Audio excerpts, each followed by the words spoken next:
10,000. The 10,024th meeting of the Security Council is called to order. Congratulations, colleague. Congratulations on marking the 80th anniversary of the United Nations. The provisional agenda for this meeting is maintenance of international peace and security, the United Nations organization looking into the future. The agenda is adopted. In accordance with Rule 37 of the Council's Provisional Rules of Procedure, I invite the representatives of Australia, Austria, Azerbaijan, Angola, Armenia, Bangladesh, Bahrain, Brazil, Burundi, the Bolivarian Republic of Venezuela, Vietnam, Germany, Egypt, Kazakhstan, Cambodia, Qatar, Colombia, Democratic People's Republic of Korea, Cuba, Kuwait, Kyrgyzstan, India, Indonesia, Ireland, the Islamic Republic of Iran, Spain, Italy, Latvia, Liechtenstein, Mauritania, Malaysia, the Maldives, Malta, Morocco, Mexico, Mozambique, Nepal, the Kingdom of the Netherlands, New Zealand, the United Arab Emirates, Portugal, Singapore, Thailand, Timor-Leste, Tunisia, Turkey, Uruguay, Philippines, Finland, Croatia, Czechia, Chile, Switzerland, South Africa, Jamaica, and Japan. To participate in this meeting, it is so decided. In accordance with Rule 39 of the Council's Provisional Rules of Procedure, I invite His Excellency Mr. Stavros Lambrinidis, head of the delegation of the European Union to the United Nations, to participate in this meeting. It is so decided. The Security Council will now begin its consideration of item 2 of the agenda. I wish to draw the attention of Council members to document S 2025-592, a letter by the Permanent Representative of the Russian Federation to the United Nations of 18th September 2025, addressed to the Secretary General, transmitting a concept paper on the item under consideration. After consultations amongst Council members, I have been authorized to, on their behalf, make the following statement. The Security Council, on the occasion of the 80th anniversary of the United Nations, reaffirms its commitment to the Charter of the United Nations, including its purposes and principles in their entirety, and an international order based on international law, which constitutes the indispensable foundation for a more peaceful, prosperous, and just world, and for cooperation among states in preventing and addressing threats to international peace and security. In this connection, the Security Council reaffirms its commitment to multilateralism. The Security Council recalls the purposes for which the United Nations was established, including to save succeeding generations from the scourge of war.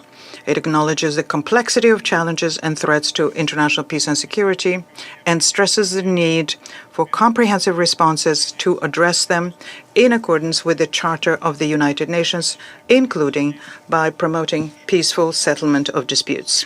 The Security Council reaffirms its primary responsibility for the maintenance of international peace and security under the Charter of the United Nations, and in this context underscores the need for all states, international and regional organizations, and relevant partners to respect international law, including the Charter.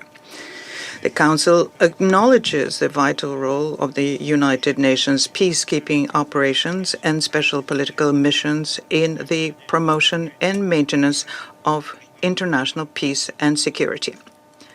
The Security Council reaffirms its commitment to the central role of the United Nations in international affairs and the multilateral system as the forum for constructive dialogue among its members, stresses its commitment to enhance the role of the organization across its mandates and activities, ensuring it is fit, effective, and responsive for present and future challenges, and reiterates its support to strengthen cooperation and coordination within the United Nations system.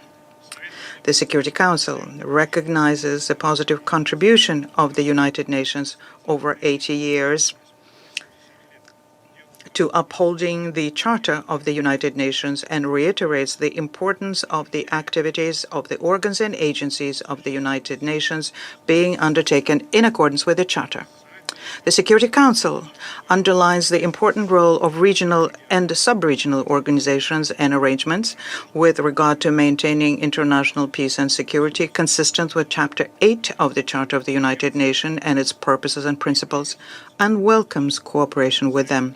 The Council recognizes the contribution by regional and sub-regional organizations in promoting and undertaking activities in accordance with the Charter.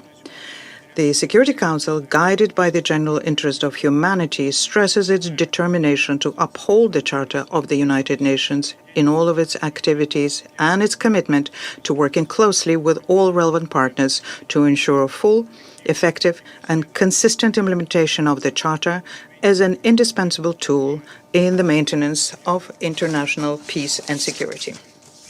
This statement will be issued as a document of the Security Council under the symbol SPRST 2025-7. I warmly welcome the Secretary General, His Excellency Mr. Antonio Guterres, and give them the floor.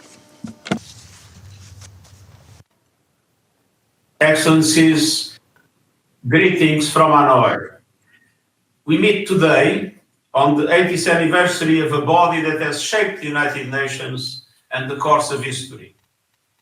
In the spring of 1946, the first ballot box of the Security Council was opened for inspection before voting.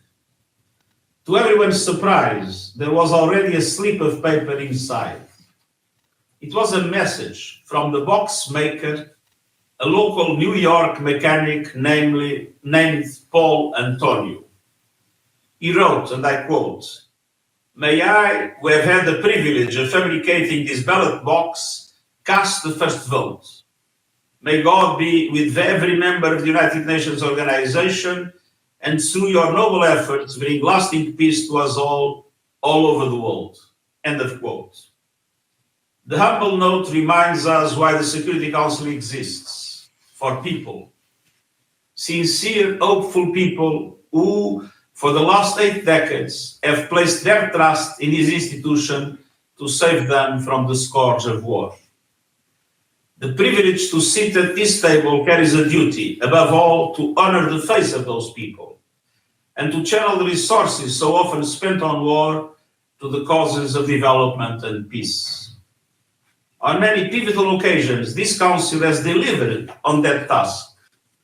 Together, you have helped Cambodia emerge from genocide and South Africa from apartheid, deployed missions that helped bring peace to Sierra Leone, Timor-Leste, Liberia and beyond, and built a lasting global framework to combat terrorism. Above all, you have given us 80 years without the chaos of a great power war.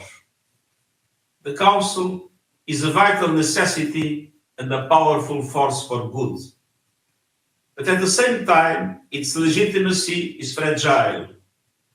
Too often, we have seen members of this body act outside the principles of the Charter, principles we have all freely agreed as sovereign nations. When that happens, it not only stalls action in the moment, it erodes trust in the entire United Nations project, and it puts us all in great danger. When one nation flouts the rules, others think they have license to do the same, and history tells us with brutal clarity where that road leads. Reform of the Security Council is imperative and long overdue for the maintenance of global order and safety, and this includes expanding the membership. Almost half of all UN peacekeeping missions, along with numerous special political missions, take place in Africa. Yet Africa has no permanent voice at this table. The Pact for the Future calls on us to correct this imbalance as a matter of urgency. And it also highlights the underrepresentation of Latin America and the Caribbean, while the Asia-Pacific region, home to more than half of humanity, holds only one permanent seat. Expanding the membership is not only about justice, it is also about results. It has the potential to undo deadlocks and offer stability in our increasingly multipolar world. I've also noted with interest the proposals of France and the United Kingdom to limit the exercise of the veto and encourage the Chamber to examine them. Excellencies, the Security Council is not about hegemons and empires. It is about parents who have lost their children, refugees flung from their homes, soldiers who have sacrificed their limbs. In every shadow of this chamber, you are surrounded by the ghosts of the dead. But beside them stands something else, the hopes of the living. Listen closely, and you will hear the cries of your citizens who rally for peace, the whispers of families who long for safety. A poet once said, "The greatest prayer of man is not for victory, but for peace." The United Nations emblem does not bear the laurel wreath of a victor, but the olive crown of a peacemaker. To the privileged few who sit at this table, I urge you, be worthy of that crown. The time has come to open the doors of the chamber and let it in the light. Because without the Security Council fit for purpose, the world is in grave danger. It is our duty to forge a body that can meet the challenges of the next 80 years, one that delivers justice and safety for all. Paul Antonio, the mechanic, never sat at this table.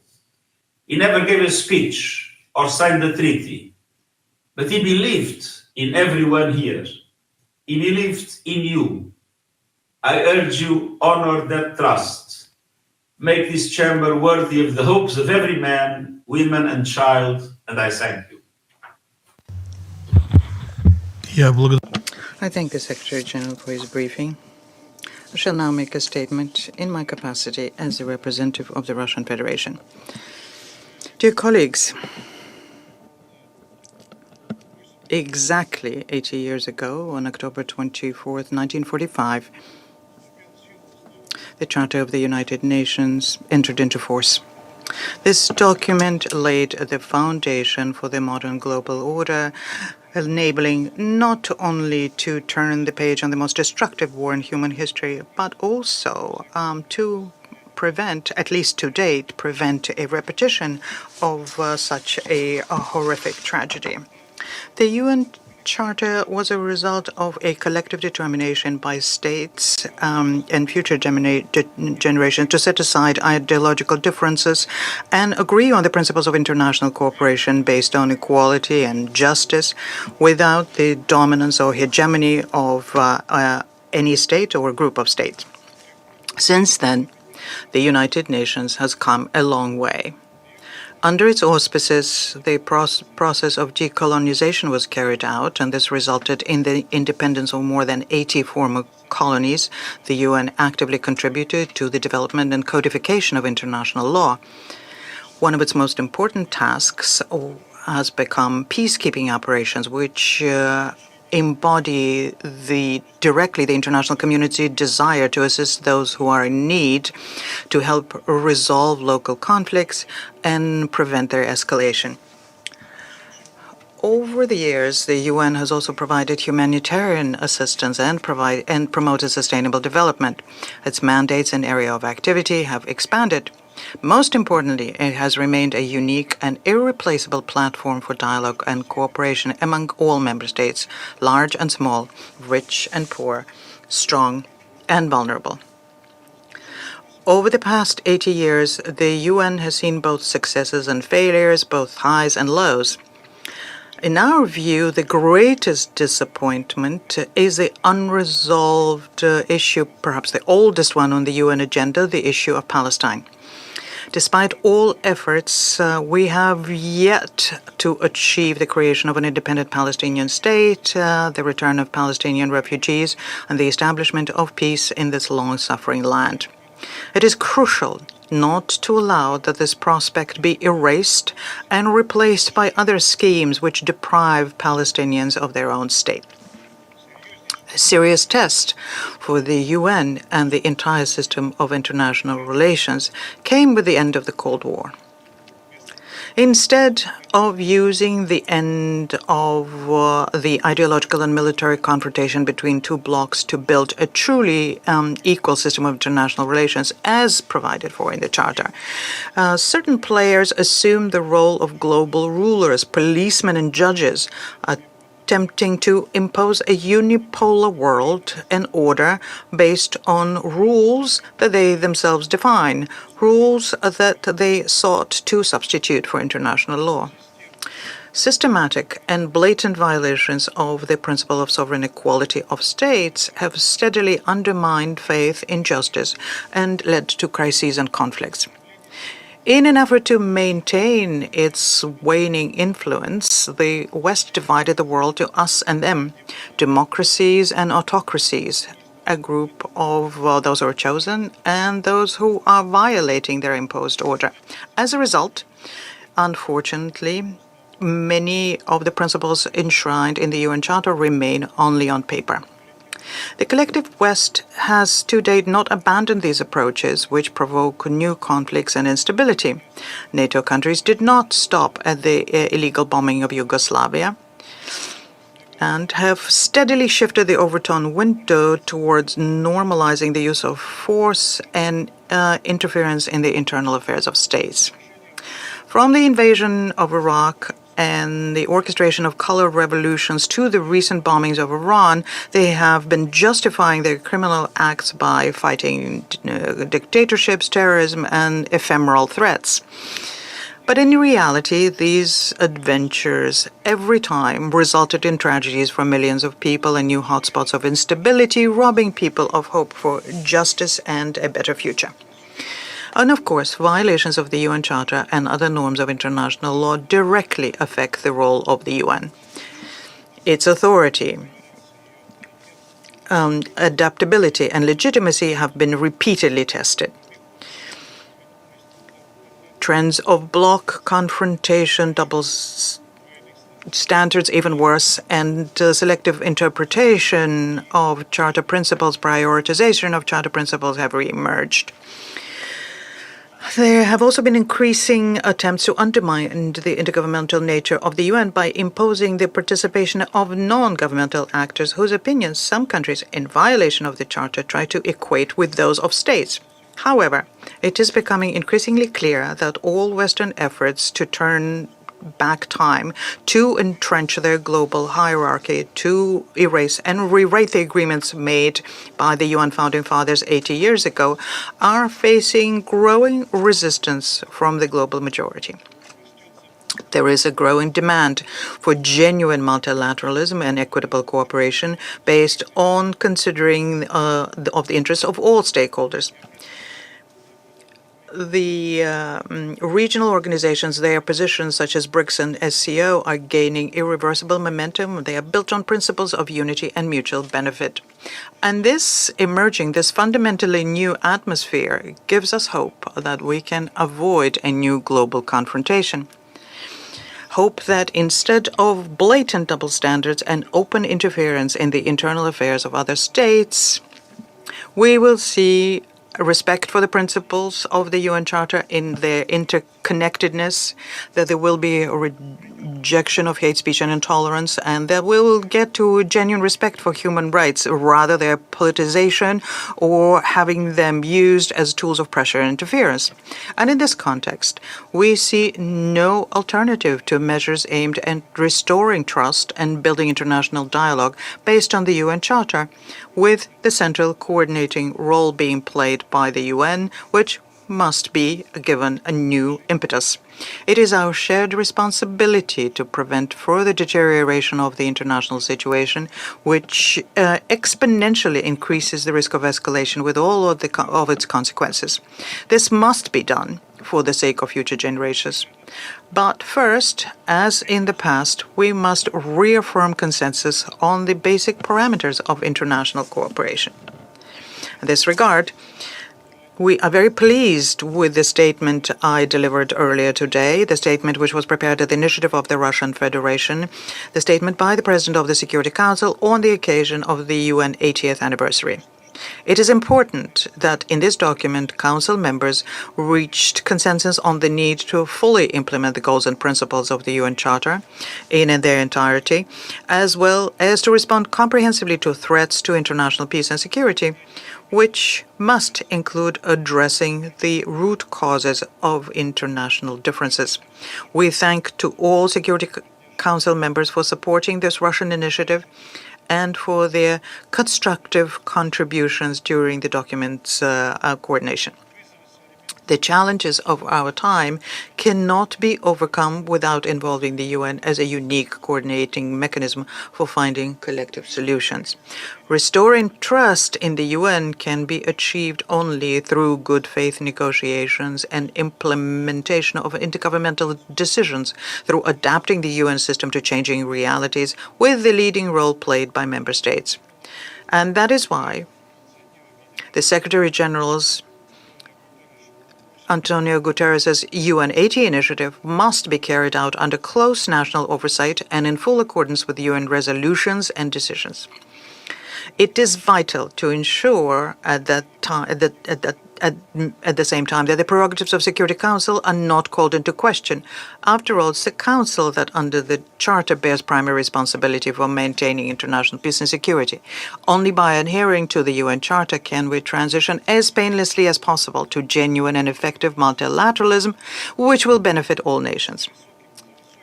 Behind the lofty goals of strengthening a multilateral world order must stand concrete measures to restore professional diplomacy, a culture of dialogue, the ability to listen and to hear, and the development of crisis communications channels.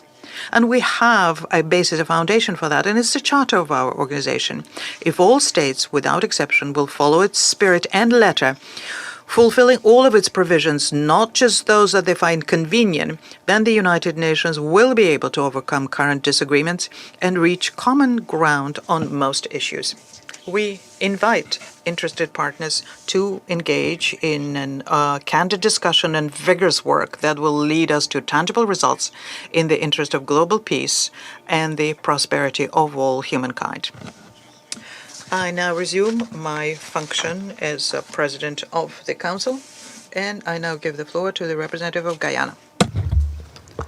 Mr. President, I thank you and the Russian Federation for convening this open debate, allowing us to pause at this critical juncture to reflect on the United Nations we want for now and the future.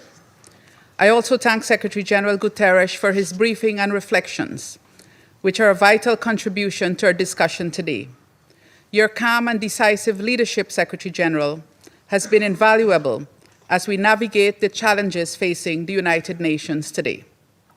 Mr. President, 80 years ago on this day, the United Nations was born with a charter that remains timeless. It was a time when the world was yearning for peace as nations lay in ruins in the aftermath of World War II. The United Nations, it was hoped, would save future generations from another world war. Despite the criticisms, struggles, and setbacks over these past 8 decades, our United Nations has delivered. Across every region, Asia, Africa, the Americas, Europe, and the Pacific, the presence of the United Nations is felt. There is not a single country that is untouched by the work of the United Nations. On this note, I thank every UN staff member and the network of international and national organizations that support them for their positive contributions to the lives of people worldwide. We pay tribute to those who pay the ultimate price in service to humanity. Mr. President, dear colleagues, one important lesson that we have all learned in the past 80 years is that multilateralism is the only path to build a world that is safe, peaceful, just, and prosperous for all people, no matter the circumstance or place of their birth. It is by working together, based on mutual respect, cooperation, and shared responsibility, that we are afforded the best chance of realizing the aspirations of our countries and peoples. The United Nations has been and must remain the premier forum for multilateralism, where we gather and join efforts in the pursuit of these goals. In convening this meeting today, Mr. President, you have raised some critical questions for us to consider. Our ability to address them together will be instructive in determining the future of multilateralism and the world we will leave for future generations. Will our collective legacy be one of willful ignorance or one of making the right choices at the right time? With this in mind, allow me to share a few ideas that Guyana, as a small developing nation, wishes to contribute to this discussion. First, let us start right here. The Security Council must be reformed. Notwithstanding the expansive breadth of the work of the United Nations, the reality is that the success or failure of the United Nations as a whole is judged in large measure through the action or lack thereof of the Security Council. Regrettably, the Council is increasingly seen to be failing in its sacred responsibility of maintaining international peace and security. We have, in recent years, borne witness to a proliferation of armed conflicts, the highest number since World War II, according to the Global Peace Index. At the same time, there is a growing inability of Council members to reach consensus on some of the most critical issues. This is often not even due to a lack of strong political will in the organization as a whole, but rather the way the Council is configured, with 5 permanent members having veto power. This presents serious impediments whenever the Council is expected to respond decisively to some of the most urgent security situations. In no other international structure in the world can 6.6% of the vote cancel 93.3%. The structure of the Security Council, therefore, has come to undermine the very global norms and principles it was created to uphold. The world has vastly changed over the past 8 decades, and the Council has not adapted to reflect or respond to the changes that have ensued. The non- or underrepresentation of certain regions must be corrected in any reform plan. Guyana therefore supports an expansion in both the permanent and non-permanent categories of membership, including permanent membership for Africa and Latin America and the Caribbean region, the only regions not represented in the permanent category. We also advocate for a rotating seat on the Council for small island developing states. For the Council's effectiveness to be restored and its legitimacy affirmed in the public eye, we must change its unrepresentative composition and unfair decision-making rules. There is too high a premium on international peace and security for the structure which has the responsibility to maintain it to continue to be unfit for purpose and to risk becoming irrelevant. Second, we must uphold and promote the notion that national interest and international cooperation are not opposing concepts. While it can prove challenging at times to persuade some leaders to place the collective good above what may seem beneficial for their own nation's prosperity, the interconnected nature of today's world makes this imperative. The reality is that our most urgent global challenges are not confined to national borders. We are all connected. Conflict in one region can drive food insecurity in another. Advancing the common interest, therefore, is ultimately in everyone's national interest.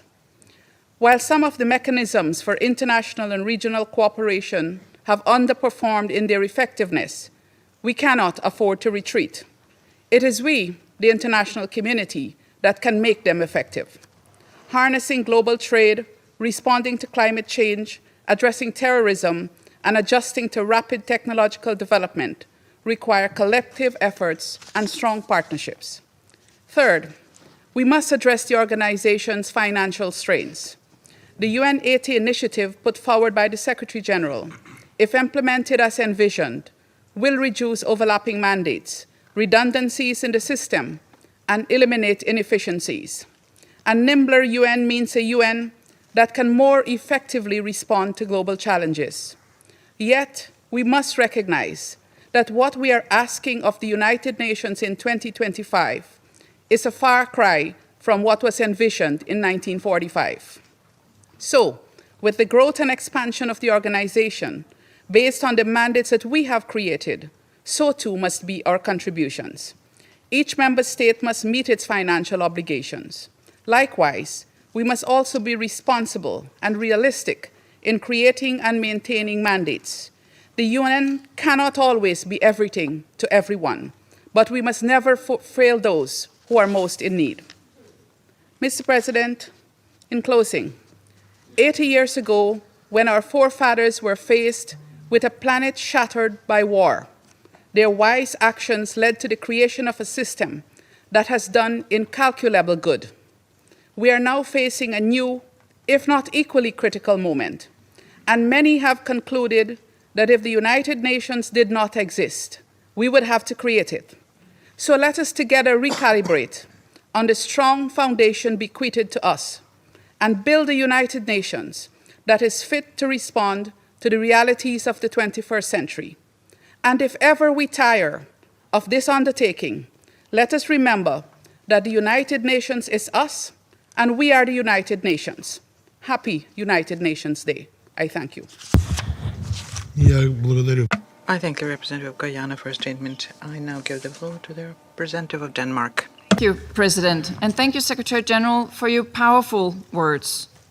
80 years ago, representatives from around the globe came together in common cause to establish the United Nations. The task was as momentous as it was visionary: to save succeeding generations from the scourge of war, to uphold fundamental human rights, to maintain justice and respect for international law, and to promote social progress and better standards of life. Denmark was part of that historic moment. Our commitment to this vision remains as firm as it was 80 years ago. Since the United Nations' inception, the world has made tremendous progress. Yet, in recent years, the purposes and principles of this organization have been fundamentally challenged like never before. We need look no further than Russia's illegal war of aggression against Ukraine, which continues in blatant violation of the Charter. The Ukrainian people and their cities are bearing the brunt of devastation beyond words.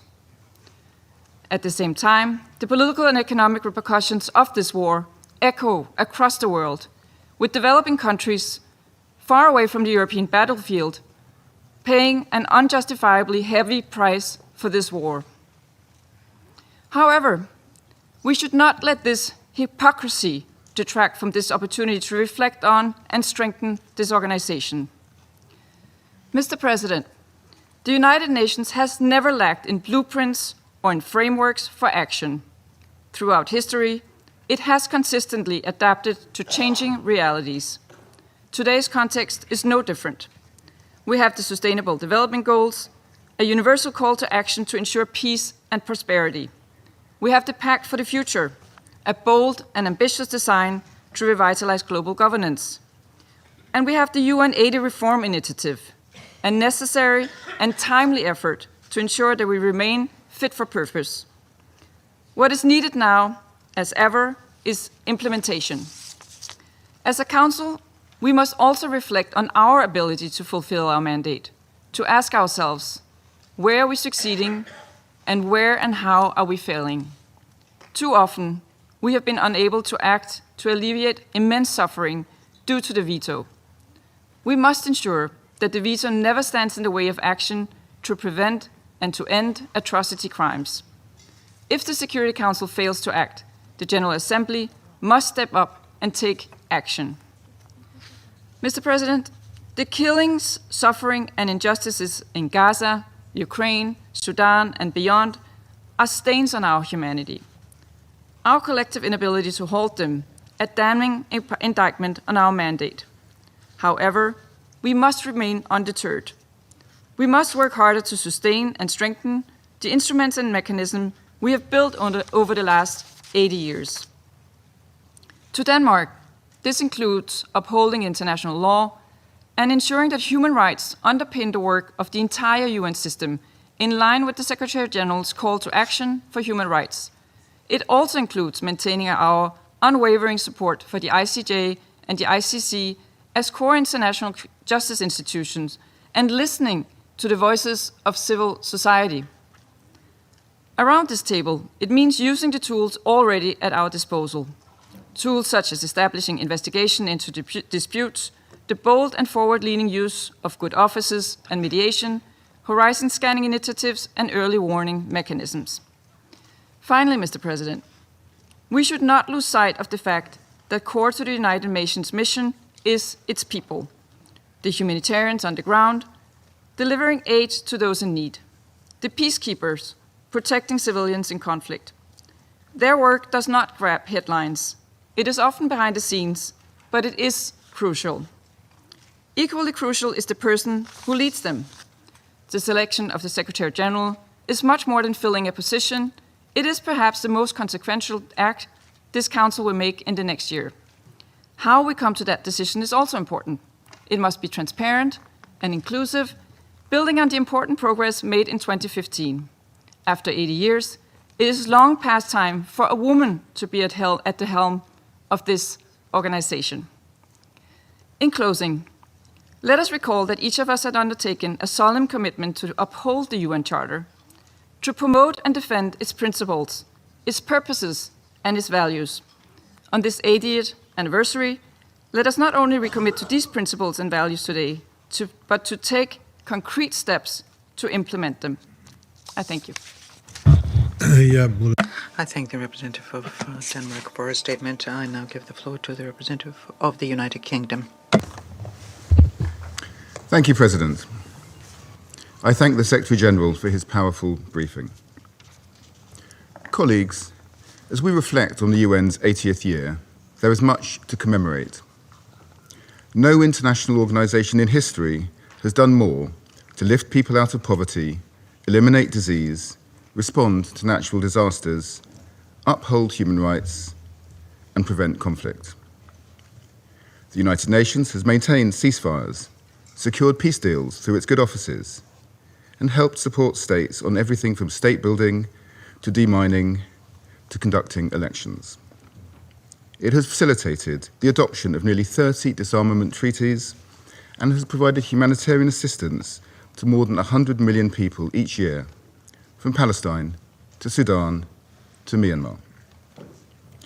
To this day, the UN remains the primary convening forum for the world, the stage on which we defend international law and seek, as the Charter dictates, to save succeeding generations from the scourge of war, to reaffirm faith in fundamental human rights, the equal rights of men and women and of nations, and to respect the obligations arising from other sources of international law.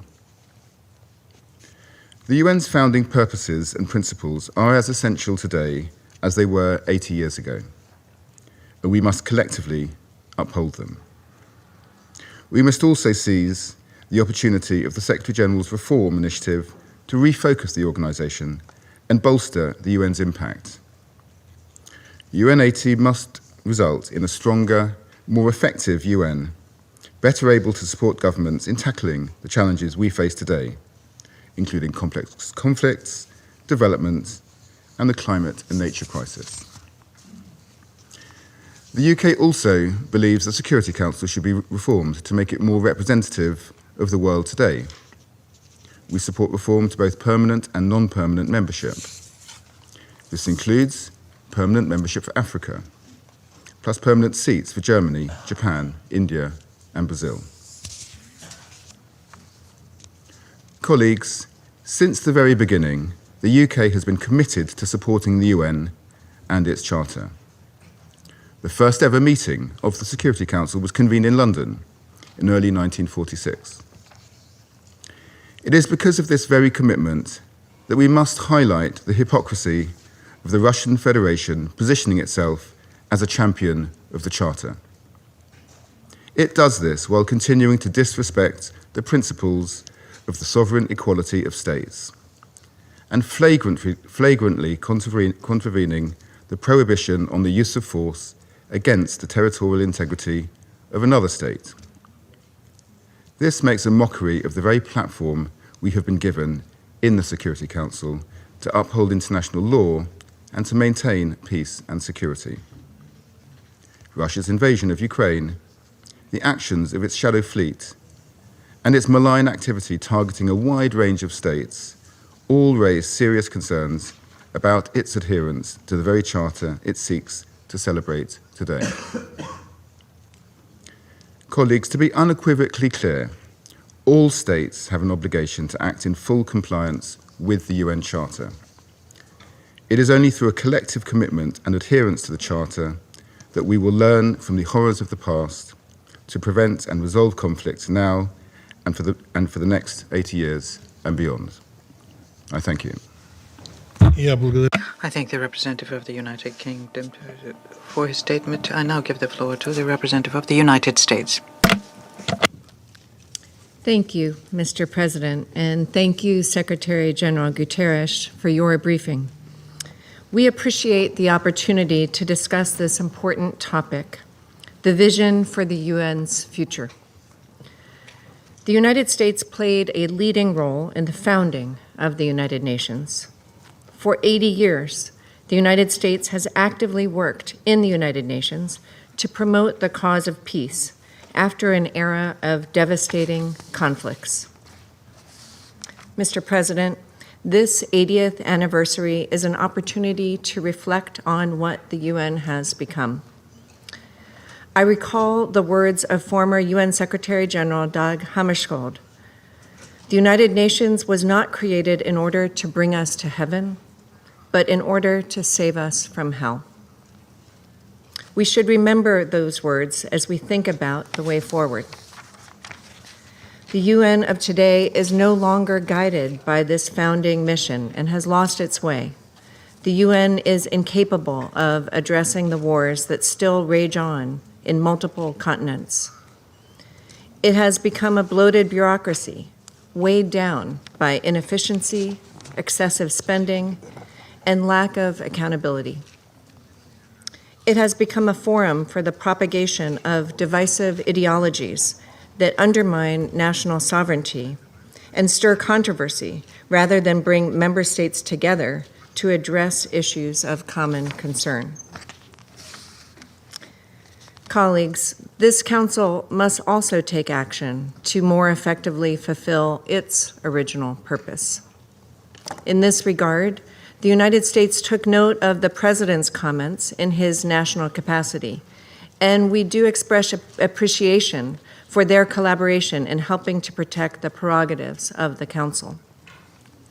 The United States recognizes UN peace operations can be an option to address threats to international peace and security. However, to effectively confront these threats, missions require robust political support and the operational capacity to adapt to evolving political and security dynamics. The Security Council must ensure mandates are designed with clear political objectives and measurable benchmarks for success, while countries sustain diplomatic engagement to secure host state cooperation and regional support. It is imperative we reassess missions that fail to deliver. Accountability, adaptability, and transparency are essential for peace operations reform. To address these concerns and wider problems within the UN system, the UN must return to the principles of the UN Charter. The UN should respect state sovereignty rather than try to impose unacceptable forms of global governance. The UN must increase fiscal transparency rather than engage in wasteful spending. In other words, the UN should serve member states rather than have member states beholden to an unaccountable bureaucracy. Colleagues, the UN can become more focused, effective, relevant, and efficient by recommitting to its founding purpose of maintaining international peace and security. The United States will continue to reject initiatives that fall outside the purposes of the Charter. As the largest contributor to the UN's budget throughout its existence, we will prioritize a strong return on our investment, as we expect other countries to do as well. This is a critical moment for the UN. Effective leadership will be essential in advancing needed reforms. Looking to the future and the selection of the next Secretary General, the United States looks forward to a Secretary General who shares this vision of returning the UN to its founding purpose of maintaining international peace and security. The next Secretary General should reject initiatives that fall outside the Charter's founding purpose, prioritize accountability and transparency, and respect state sovereignty. We believe the process for selection of such an important position should be purely merit-based, with as wide a pool of candidates as possible. Colleagues, with this in mind, the United States invites candidates from all regional groupings. The next Secretary General should bring the UN back to basics, and by so doing, help achieve the bold vision of peace and prosperity to which we all committed 80 years ago. I thank you. I thank the representative of the United States for her statement. I now give the floor to the representative of Sierra Leone. Thank you, Mr. President. Mr. President, I'm grateful for your initiative in convening this timely open debate as we mark the 80th anniversary of the United Nations, an occasion to take stock of the past and, more importantly, to chart a credible course for the future. We congratulate the Russian Federation on the adoption of the Presidential Statement 2025/7. I thank the Secretary General, His Excellency Mr. Antonio Guterres, for his thoughtful briefing. Sierra Leone acknowledges your principled and steady leadership at a moment of profound international strain. On this United Nations Day, Sierra Leone congratulates all member states, the Secretary General and UN staff. For 8 decades, the Charter's ideals, peace, justice, and human progress have animated a shared endeavor that continues to shape lives across the world. The UN 80 initiative invites us to reimagine our organization for a new generation, one that is more inclusive, more agile, and demonstrably effective. Sierra Leone's commitment to the UN Charter, to international law, and to genuine multilateral solidarity remains unwavering.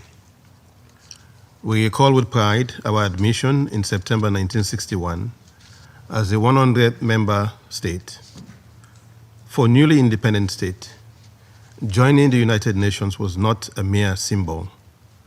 It was an affirmation that sovereignty is safest within a community of nations. Over the decades, the United Nations has helped avert global catastrophe, promoted dialogue over confrontation, and advanced decolonization, development, and human rights. For Sierra Leone, this journey and history is personal. During a civil conflict, the UN stood with us. As briefed by the Secretary General, and it bears repeating, the United Nations mission in Sierra Leone, mandated by this Council to support the Lome Peace Agreement and the Disarmament, Demobilization, and Reintegration Program, disarmed more than 75,000 combatants, helped re-establish state authority, and supported credible elections. The Special Court for Sierra Leone and our Truth and Reconciliation Commission, both supported by the United Nations, advanced justice and reconciliation. So the closure of the UN Integrated Peace Building Office in Sierra Leone in 2014 marked a rare and notable transition from conflict to peace achieved through multilateral partnership. The above reflected the statement at the UN General Assembly 80th General Debate by His Excellency President Julius Maada Bio. And he reminded that when the UN rises to the challenge, lives are saved. Mr. President, looking ahead, we must be candid. The world is far from peaceful. Devastating conflict, widening inequalities, climate emergencies, disruptive technologies, and frail trust in institutions test our collective resolve. The United Nations must not only be a venue for debate, but must be an engine for action and delivery, for peace, for people, and for planet. The Charter is our compass. Its principles, sovereign equality, the non-use of force, the peaceful settlement of dispute, and collective action must guide us consistently and without selectivity. International humanitarian and human rights law must be upheld. Civilians, humanitarian workers, and peacekeepers must be protected. Accountability for grave violations cannot be optional. And international judicial institutions, the International Court of Justice, the International Criminal Court, must be supported in their independence. Peace and development are inseparable. We will not sustain peace where poverty, injustice, and exclusion persist. Sierra Leone therefore supports accelerated delivery of the Sustainable Development Goals and reform of the international financial architecture to enable fairer access to finance, debt relief, and predictable resources for development and climate action. Mr. President, rebuilding trust also requires renewal within our own house. Nowhere is reform more urgent than in the Security Council. Africa, the largest regional group and the region most frequently on the Council's agenda, remains excluded from permanent representation. This is unjust and inconsistent with the letter and spirit of the Charter principles. Sierra Leone reaffirms the common African position on Security Council reform as set out in the Eswatini Consensus and Seat Declaration, demanding at least 2 permanent seats for Africa with all the prerogatives of permanent membership and 2 additional non-permanent seats. This is not a plea to pity, but a plea and a demand for legitimacy, one that bears direct relevance to the Council's credibility and effectiveness. We remain grateful for the broad support expressed by member states and regional groups, including those expressed today. As we look to the future leadership of the organization, building on the current Secretary General's stewardship and foundation, we envisage a Secretary General who is visionary and pragmatic, a champion of innovation, partnership, and efficiency, able to do more with available resources while restoring trust in multilateral action. On peace and security, we must shift from reaction to prevention, address root causes, invest in mediation, and sustain peace from early warning through post-conflict recovery. The Peace-Building Commission is central to this continuum. Sierra Leone will continue to champion its work. On climate and security, the threat is immediate and existential. Rising seas, floods, drought, and resource scarcity drive instability and displacement. Climate action is therefore integral to conflict prevention. We call for the full implementation of climate agreements, scale financing for adaptation and resilience, and regular climate security analysis across UN operations. On digital technologies and artificial intelligence, Sierra Leone welcomes the Global Digital Compact's focus on universal connectivity, responsible innovation, and governance grounded in human rights and international law. Technology must narrow divides and serve humanity. The future of multilateralism must be inclusive. Sierra Leone is committed to the full, equal, and meaningful participation of women in peace and political processes, and to ensuring that young people are partners in decision-making not merely beneficiaries. Mr. President, at 80, the United Nations is not a relic.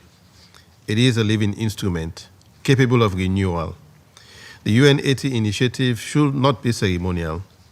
It must become a binding commitment to a UN that is more representative, more effective, and more resilient. We therefore call on all member states to turn aspiration into action, uphold the Charter without selectivity, advance institutional reform, especially of the Security Council, invest in peace building, climate resilience, digital inclusion, and the empowerment of women and youth, and strengthen the UN as the indispensable center for harmonizing the actions of nations. This Council must lead, setting aside narrow interests and honoring its primary responsibility for international peace and security in the interest of all humanity. As late Secretary General Kofi Annan reminded us, we share a common destiny that we can master only together.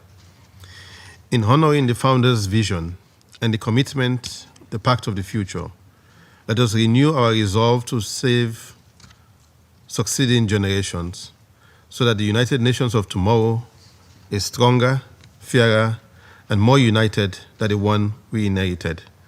Happy New UN Day. I thank you. I thank the representative of Sierra Leone for his statement. And I'll give the floor to the representative of the Republic of Korea. Thank you, Mr. President. I thank the Secretary General for sharing his valuable insight. As we celebrate 80 years since the founding of the United Nations, the number itself carries weight of history. For 8 decades, the United Nations has stood at the center of collective effort to advance peace, human rights, and development.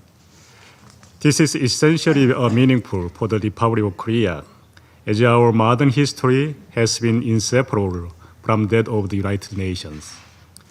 Liberated from the colonial rule in the very year the United Nations was founded, Korea rose from the scars of division and war with the support of the United Nations. Guided by the universal value of freedom, equality, democracy, and human rights, the very principles the United Nations has championed, Korea transformed from the aid recipient to a donor country. Having thrived under the multilateral framework, we have sought to share our experience, contribute actively within the United Nations. And it is from our journey that we draw our confidence in the enduring strength of the United Nations amid today's complex challenges. With this, I'd like to share 3 reflections. First, the UN must continue to evolve and adapt to stay relevant in a rapidly changing world. It is very true that the international community's aspiration to maintain international peace and security remain unfinished task.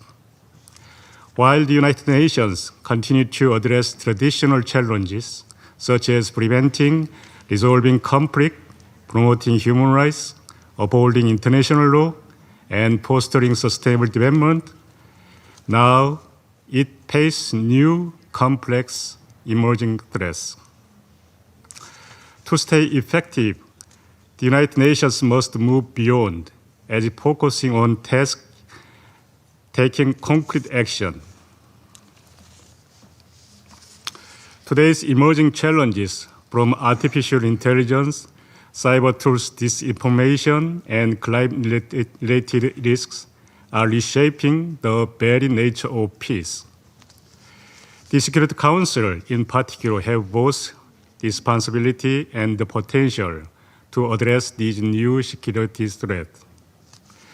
During Korea's presidency, we brought cybersecurity and artificial intelligence into Council's discussion as part of the broader effort to foster collective action on emerging security issues. Strengthening the United Nations' capacity to respond effectively to such evolving challenges is essential to ensuring its continued relevance. Second, peace must be understood as a continuum. Today's security environment demands integrated approach that combine humanitarian assistance, development, and peace efforts, known as the HDP nexus, to address root causes of conflicts and foster lasting peace and stability. In this context, the Peacebuilding Commission and peace operations remain indispensable in supporting conflict-affected countries and reinforcing the foundations of durable peace. As the Security Council PBC informal coordinator and part of the TRIO initiative together with Denmark and Pakistan, Korea remains committed to advancing this effort.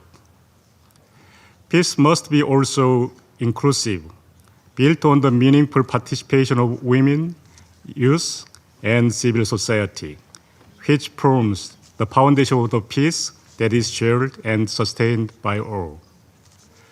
Third, we must leverage the United Nations convening power in a more focused way to better uphold principles and norms that have guided our work since the United Nations founding.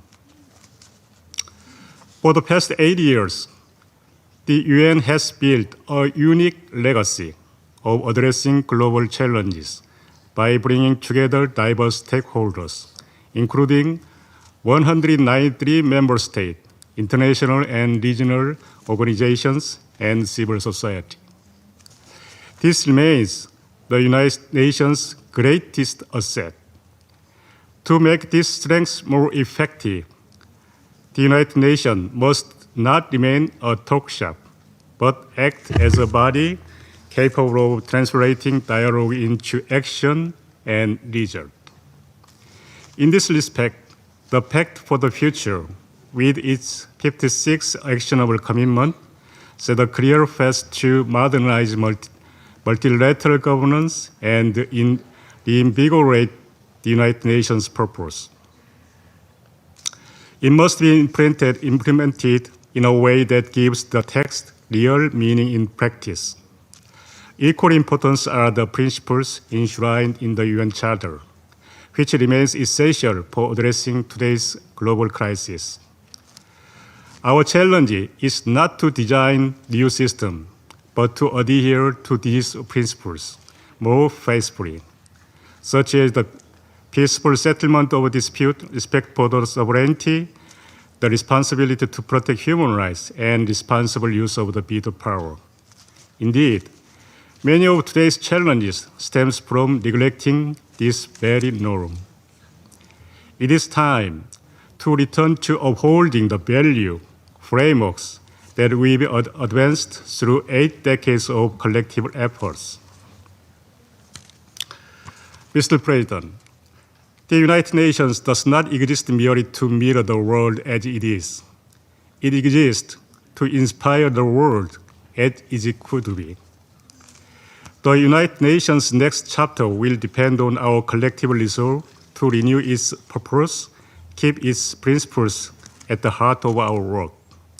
In this regard, we believe that Secretary General's UN aid initiatives presents a timely opportunity to make the UN not only more efficient, but also agile, coherent, and accountable. We also hope that the Security Council can adopt these shifting dynamics and enhance its effectiveness representation, including through expanding non-permanencies. Overall, we must revive the sense of urgency and determination that marks the founding of the United Nations 80 years ago. Korea remains committed to carrying this spirit through the remainder of our Council term and beyond, as a responsible member of the international community. I thank you. I thank the representative of the Republic of Korea for his statement and now give the floor to the representative of Somalia. Thank you, Mr. President. Somalia extends its appreciation to the Russian Federation Presidency for convening this timely open debate on how we can further realize global solidarity and collective action. We thank the Secretary General for his illuminating briefing. The 24th of October 1945 indeed marked the beginning of a remarkable new chapter in global diplomacy, the birth of the United Nations, anchored by a charter that remains a cornerstone of international law, collective security, and rule-based multilateral cooperation. This occasion, the 80th anniversary of the United Nations, is no mere milestone. It is a moment for reckoning, for honest reflection. My memory is long. I remember the hope, the desperate, tangible hope that swept the globe in 1945. A hope that those of us in the colonized world watched from afar, told it was not ours to share, but we claimed it. Our scars are particular. They are the scars of map makers who carved up our continent apart, and the scars of the freedom fighters who put it back together. In 1960, Somalia entered the family of nations, young and hopeful, embracing the Charter not merely as a text, but as a covenant binding all of humanity, ourselves included. 8 decades ago, the world's nations looked upon the aftermath of unparalleled destruction and pledged in the very first sentence of our Charter to save succeeding generations from the scourge of war. Somalia associates itself wholly with that aspiration. It's from this promise that we address you today. We placed our faith in this institution as the ultimate guarantor of sovereignty, justice, and rules-based order worthy of its name. Mr. President, the faith is now under strain. My delegation views the current state of this council with profound concern.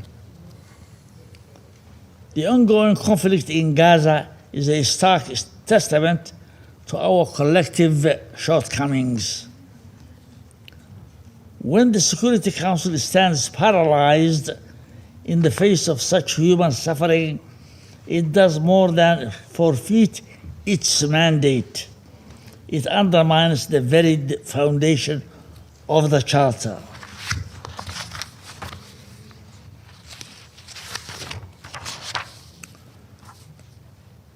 Inaction is not neutrality.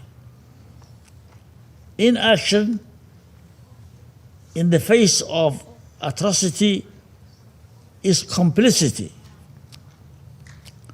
We must address a truth we have long acknowledged. The structure of this council is outdated. It does not reflect the changed realities. It does not reflect the changed realities of our world, and might not be able, as presently constituted, to fulfill all of its responsibilities. The international order has undergone a significant transformation, with emerging powers playing increasingly prominent roles on the global stage.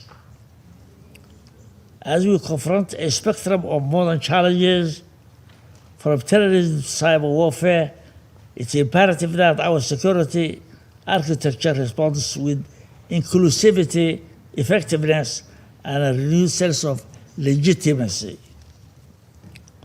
As we mark this milestone 80th anniversary, our delegation's message is at once a tribute to the past and a call to action for the future. In this spirit, we respectfully urge consideration of 4 essential steps. First, a return to the UN Charter's founding compass. Our impasse in the face of multiple interlocking crises is an aberration, is an abrogation of the core tenets of the UN Charter.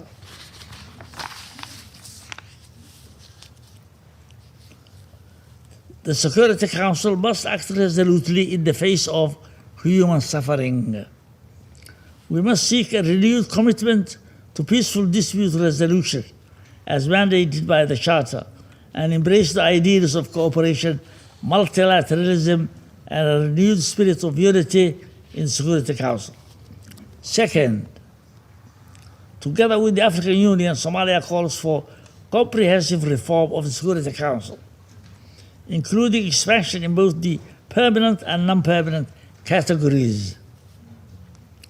We insist that Africa must be allocated 2 permanent seats with full rights and prerogative membership, including the veto. To do otherwise is to sustain an architecture of institutionalized inequality. Third, a holistic approach to peace that addresses its root causes. Sustainable peace cannot be achieved without confronting deeply rooted inequalities, political, economic, and social. We must invest in prevention, not just response, and prioritize predictable resources and political will. Genuine peacekeeping requires close, predictable cooperation with regional organizations, such as the African Union, by enhancing and supporting African Union-led peace support operations. Fourth, the construction of strong economic foundations for lasting peace. Unfortunately, the world economic order has been, and still is, structured in favor of developing countries. And that situation is likely to continue unless the UN takes bold, significant steps. Sustainable peace demands structural economic change, fairer trade, reformed financial institutions, and debt relief that drains vital resources from developing world economies.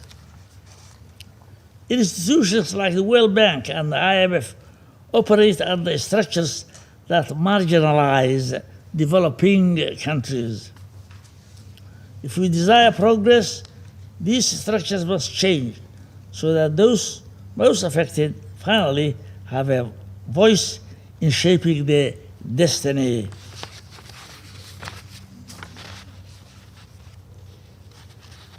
To conclude, Mr. President, on this 40th anniversary of the UN, we are at a crossroads to realize the Charter's purpose and principles. We must confront questions of credibility, adaptability, and legitimacy head on, not by retreating from multilateralism, but by recommitting it through reform and innovation. Somalia stands ready to help write the next chapter, one rooted in founding ideals, cooperation, multilateralism, and a renewed spirit of unity in the Security Council. Lastly, Somalia appeals to all people of goodwill, all walks of life, of all races, of all religions and creeds, and to the young generations of all nationalities to rise to the occasion and support organizations like the UN, take charge, and save this beautiful planet of ours for generations to come. I thank you. Happy UN Day. Я благодарю. I thank the representative of Somalia for his statement, and I'll give the floor to the representative of Slovenia. Thank you, Mr. President. I would like to thank the Secretary General for his insightful remarks, as well as for his leadership. Mr. President, Eleanor Roosevelt once said that it isn't enough to talk about peace. One must believe in it. And it isn't enough just to believe in it. One must work at it. With this, she perfectly captured the spirit and determination of the founders of the United Nations. An international architecture permanently working on peace was needed, a system to save us and the future generations from war. The UN Charter, born out of those convictions, remained an inspiring document. It was fit to address the challenges of 80 years ago, and it fit to tackle today's. This truly amazing feat of legal and diplomatic engineering reflects the wisdom and foresight of its authors. The Charter, this tiny booklet, and the impressive organization that sprang from it are on everyone's mind in this chamber today.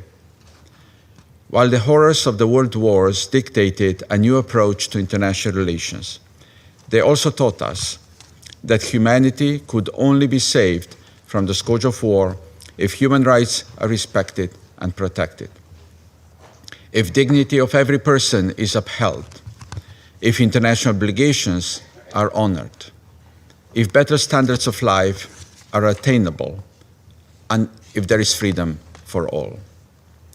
193 of us have ratified the Charter. Unfortunately, many have forgotten its contents or chosen to outright ignore it. In parallel, conflicts are running at an all-time high, with unprecedented civilian casualties and without accountability. Since Slovenia entered the Council, we have been asking ourselves how to reinvigorate the spirit that prevailed after the World War II, how to reverse the erosion of international law and the spirit of UN Charter. This led us to hold the Leadership for Peace open debate last year. The engagement of the membership and their messages then and now are encouraging. Mr. President, I will make 2 points about how Slovenia sees the UN future.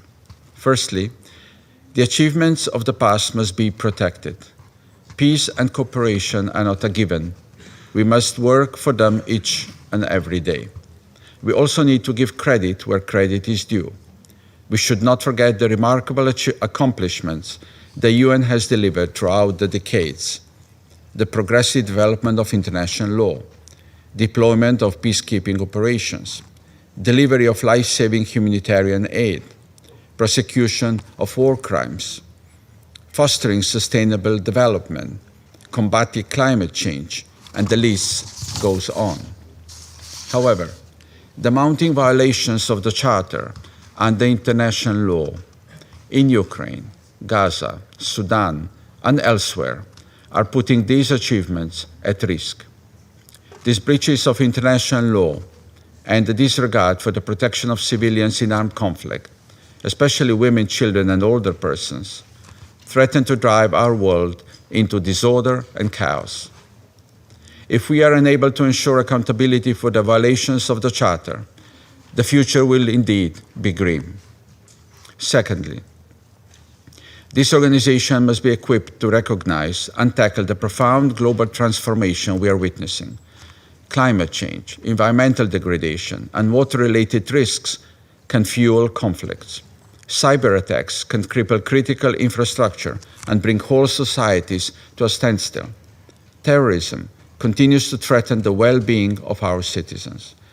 These security concerns do not stop at our borders. They represent a common and global threat to peace and security, which calls for collective action. The Council cannot afford to shy away from addressing them. Mr. President, humanity's best option to tackling the future and the challenges it brings is to maintain and further strengthen the UN umbrella. For this reason, Slovenia supports the Secretary General's UN80 initiative, striving for a more responsive, efficient, and resilient United Nations. In the same vein, we emphasize the need to implement the Pact for the Future, including the reform of this Council, to make it more transparent, inclusive, and accountable. Mr. President, let me conclude by underlining that we will strengthen the UN most effectively by abandoning double standards. If you hold dear the principle of territorial integrity afforded to your neighbor too, if sovereignty is at the top of your tongue, allow it for everyone else as well. If you truly value peaceful settlement of disputes, agree to a ceasefire. This organization was founded on the conviction that humanity is capable of more than pursuit of unilateral interest. For the UN to truly work, each one of us must be willing to set aside certain differences and leave some baggage behind. Perhaps we shall feel inspired by the words of Trygve Lie, and I quote, "I shall take all the troubles of the past, all the disappointments, all the headaches, and I shall pack them in a bag and throw them in the East River." End of a quote. Let us look towards the future with optimism, and let us work together towards the common goals. I thank you. I thank the representative of Slovenia for his statement. I now give the floor to the representative of Greece. Thank you, Mr. President. Allow me to start by underlining that this debate comes at a crucial juncture for the United Nations. The current year carries special weight since we celebrate the 80th anniversary of the United Nations. Moreover, the Secretary General's UN80 initiative is a timely call for ambitious reform to make our organization more effective, transparent, and accountable. Greece stands fully behind this vision. Allow me to make the following points. The Charter was never intended to be a mere legal document. It is the solemn covenant of the international community that law must prevail over force. Its core principles, sovereignty, territorial integrity, the peaceful settlement of disputes, and the prohibition of the threat or use of force are not optional commitments. Yet, today, these principles are under increasing strain. Violations of sovereignty and revisionist narratives threaten to erode the very foundations of our collective security. It is unfortunate that the permanent member of this Council that convened this meeting for more than 3 years now has launched an unjustified, illegal, and full-scale war of aggression against Ukraine with a devastating toll primarily on Ukrainian civilians and with spillover effects in the wider region and across the world. Greece remains steadfast in its commitment to a comprehensive, just, and lasting peace in Ukraine, grounded in the principles of the UN Charter and international law. In this context, we recall an enduring truth: might cannot make right. For us, there can be no ambiguity. International law is and must remain the cornerstone of peace and stability. As a maritime nation, we attach particular importance to the United Nations Convention of the Law of the Sea, the Constitution of the Oceans, the universal and unified character of which provides the legal framework within which all activities at sea must be carried out. Its certainty is not merely a matter of legal doctrine, but of the UN's very credibility as a guardian of order and justice in international relations. The United Nations today faces a profound crisis of confidence, not only among member states, but also in the eyes of citizens around the world. To overcome this, we must revive a genuine culture of dialogue, strengthen cooperation between the General Assembly and the Security Council, and ensure that collective solutions prevail over unilateral action. The Council must remain at the core of the UN, yet it is weakened by the repeated use of the veto. Greece supports initiatives to restrict such use when genocide, war crimes, ethnic cleansing, or crimes against humanity are at stake. At the same time, the selection of the next Secretary General must be conducted with transparency, inclusivity, gender parity, and balanced geographical representation, ensuring a merit-based process worthy of the organization. The United Nations must continue to adapt to the defining challenges of our century. From climate change and maritime security to cyber threats, disinformation, and the protection of the children in the digital age, global issues demand global responses. The organization must remain the central forum for setting norms, sharing best practices, and coordinating collective action. No vision for the UN's future can neglect the centrality of human rights. Greece will continue to advocate for the protection of children affected by armed conflict, strengthen accountability, and promote reintegration efforts, ensuring that the most vulnerable are not left behind. We will also continue to champion the rights of women and girls and to advocate for stronger mechanisms to protect journalists and ensure freedom of expression. Equally, sustainable development must remain at the heart of the UN's mission. Progress on the 2030 agenda is far off track, and the organization must remain the engine for financing, technology transfer, and capacity building. Climate change, the defining challenge of our time, must be fully integrated into peace and security deliberations, including peace operations. At the same time, the digital revolution demands urgent governance. Greece advocates for a human-centric approach to artificial intelligence based on transparency, ethics, and accountability. Mr. President, in conclusion, reform is indispensable. The UN8 initiative offers a unique opportunity to renew the United Nations founding promise through concrete member-driven reform.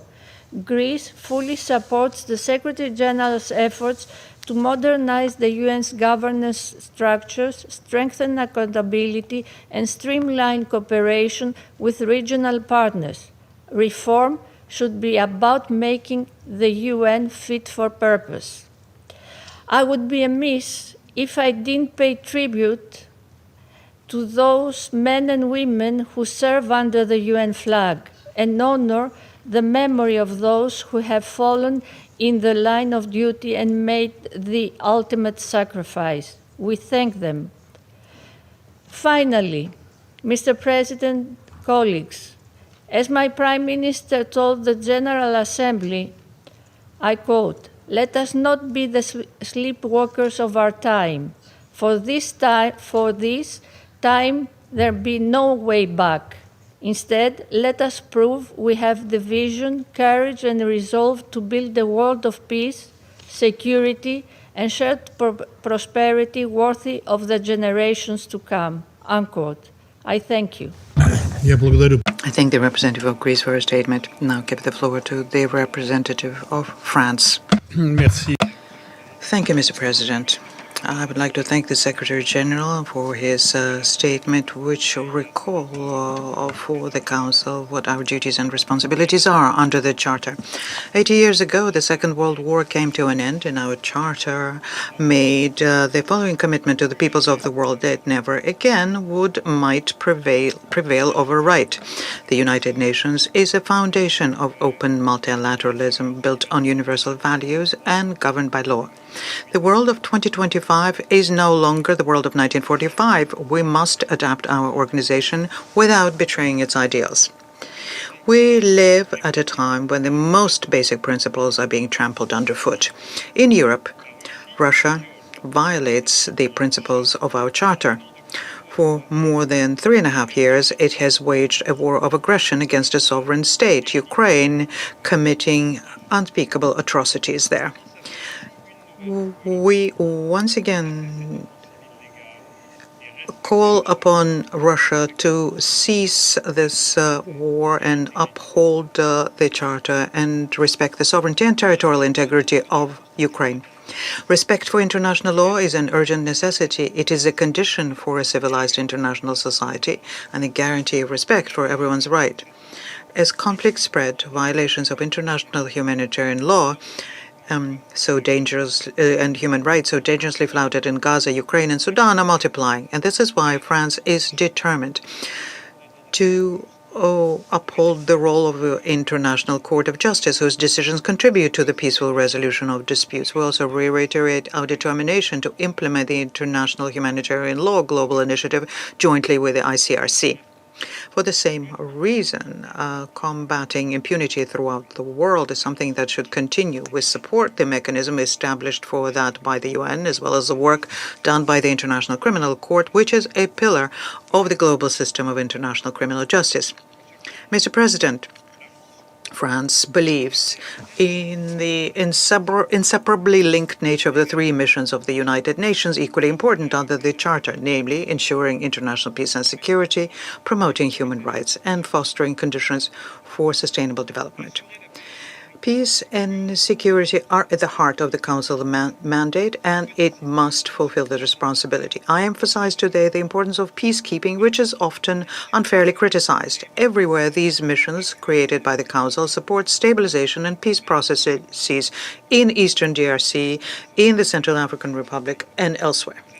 And this commitment also takes new forms. For example, by establishing a support office in Haiti, the United Nations contributes to peacekeeping through strategic and operational expertise. Let us preserve this proven tool by evolving the means its needs and evolving action. The Council might also evolve to strengthen its effectiveness and preserve its legitimacy. France advocates an ambitious reform of its membership, which must become more representative. And this includes expanding the Council in both categories of membership, each with its associated prerogatives and with particular attention paid to the African continent. To overcome the deadlock the Council may face, France has also supported, since 2015, and in partnership with Mexico, an initiative which is now backed by 107 states. The initiative is to regulate the use of the veto in cases of mass atrocities. Mr. President, it is both the affirmation of law and the renewal of the tools at the disposal of the United Nations that will make our collective action more effective. In the face of global excesses, fragmentation, and disorder, it is a multilateralism of values and law and action that must guide us. France will fully play its part tirelessly, together with its partners and all states of goodwill. I thank you. I thank the representative of France for his statement and now give the floor to the representative of Pakistan. Thank you, Mr. President. We thank the Russian Federation for convening this open debate on a topic of critical interest to all member states. And we welcome the adoption of the presidential statement coinciding with the UN Day. We thank the Secretary General for his insightful remarks. From Paul Antonio to Antonio Guterres, we hear the same message: for peace, justice, and humanity. In 1945, as humanity emerged from the darkest and most destructive war in history, it became clear that lasting peace required a fundamental shift in the conduct of international relations. The world could no longer be shaped by unilateral whims of a few powerful states. Instead, it had to be guided by universally accepted rules, grounded in shared conviction that even the strongest must restrain themselves from acting solely at will, and that collective efforts undertaken in a spirit of cooperation are more effective and far greater than the sum of individual actions. It was this very recognition that nurtured the multilateral spirit and found institutional expression in the creation of the United Nations. The founders of this organization envisioned an international order rooted in peaceful coexistence, sovereign equality, collective security, justice, and human dignity. Yet today, the noble vision is being tested as seldom before. Over the past 8 decades, the United Nations has served as an indispensable pillar in advancing our shared aspirations for peace and security, human rights, and development. From enshrining the inalienable right of peoples to self-determination and supporting struggles against colonialism and foreign occupation, to affirming the dignity and worth of every individual, the UN has left an indelible imprint across virtually every dimension of international affairs. President, we are witnessing an era of deepening inequalities, erosion of international law, growing economic fragility, and rising mistrust among major powers. At the same time, climate threats, pandemics, cyber vulnerabilities, and the emergence of artificial intelligence and new technologies are reshaping the global landscape. Yet, multilateralism is under stress, when in fact, international cooperation is most urgently needed to tackle the common challenges confronting humanity. In our interconnected world, if some are insecure, we will all be vulnerable. It was therefore gratifying to hear the ringing endorsement of multilateralism and support for the United Nations from the world leaders during the high-level week of the General Assembly last month. The best measure of our commitment to multilateralism is to strengthen the role of the UN. Pakistan firmly believes that the United Nations, as the most representative international organization and the quintessential expression of multilateralism, is the premier platform to address multifaceted global issues. We remain steadfastly committed to an international order governed by the purposes and principles of the UN Charter. These include the right to self-determination, sovereign equality, non-use of force, non-interference in internal affairs, territorial integrity, and the pacific settlement of disputes. These principles must be upheld universally and not subjected to political expediency or selectivity. Nowhere is selective application more glaring than in the denial of justice to the people of Palestine and Kashmir. The Jammu and Kashmir dispute, among the longest standing items on this Council's agenda, remains unresolved despite numerous Security Council resolutions guaranteeing the Kashmiri people's right to self-determination through a UN-supervised plebiscite. The Kashmiris rightfully look up to the international community, and particularly to this Council, to deliver what was promised to them over 7 decades ago. Let me remind that under Article 25 of the Charter, Member States are obliged to implement Security Council's decisions. Yet, their continued disregard erodes trust in the multilateral system. Similarly, the prolonged suffering of the Palestinian people remains a stark reminder of the urgent need for a just and lasting solution. Pakistan hopes that the two-state solution conference, complemented by the ongoing peace efforts led by the US and the Arab Islamic countries, will lead to a credible political process aimed at achieving an independent, viable, and contiguous state of Palestine, with Al-Quds al-Sharif as its capital, based on pre-1967 borders, in accordance with UN resolutions and international legitimacy. Mr. President, the UN Charter provides a full spectrum of peaceful dispute resolution tools under Chapter 6: negotiation, inquiry, mediation, conciliation, arbitration, and judicial settlement. The adoption of Resolution 2788 on strengthening mechanisms for the peaceful settlement of disputes by the Council in July during Pakistan's presidency was a timely reiteration of our collective will and determination to pursue dialogue and diplomacy for pacific settlement of disputes in full conformity with the Charter and expectations of the international community. We must also strengthen the UN's peacekeeping and peace-building architectures. Pakistan takes pride in its contribution to UN peacekeeping over decades. Looking to the future, the United Nations must remain fit for purpose and accountable, as well as more representative. In this spirit, Pakistan underscores the following. First, Security Council must be reformed through an inclusive, democratic, and consensus-based process that expands elected representation, rejects new permanent privilege, and strengthens accountability to the wider membership. Today, nothing is more anachronistic than the individual permanent membership who pursue their own national interest, represent nobody, and are accountable to no one. The overwhelming majority of UN membership believes that this is the fundamental problem facing the Security Council.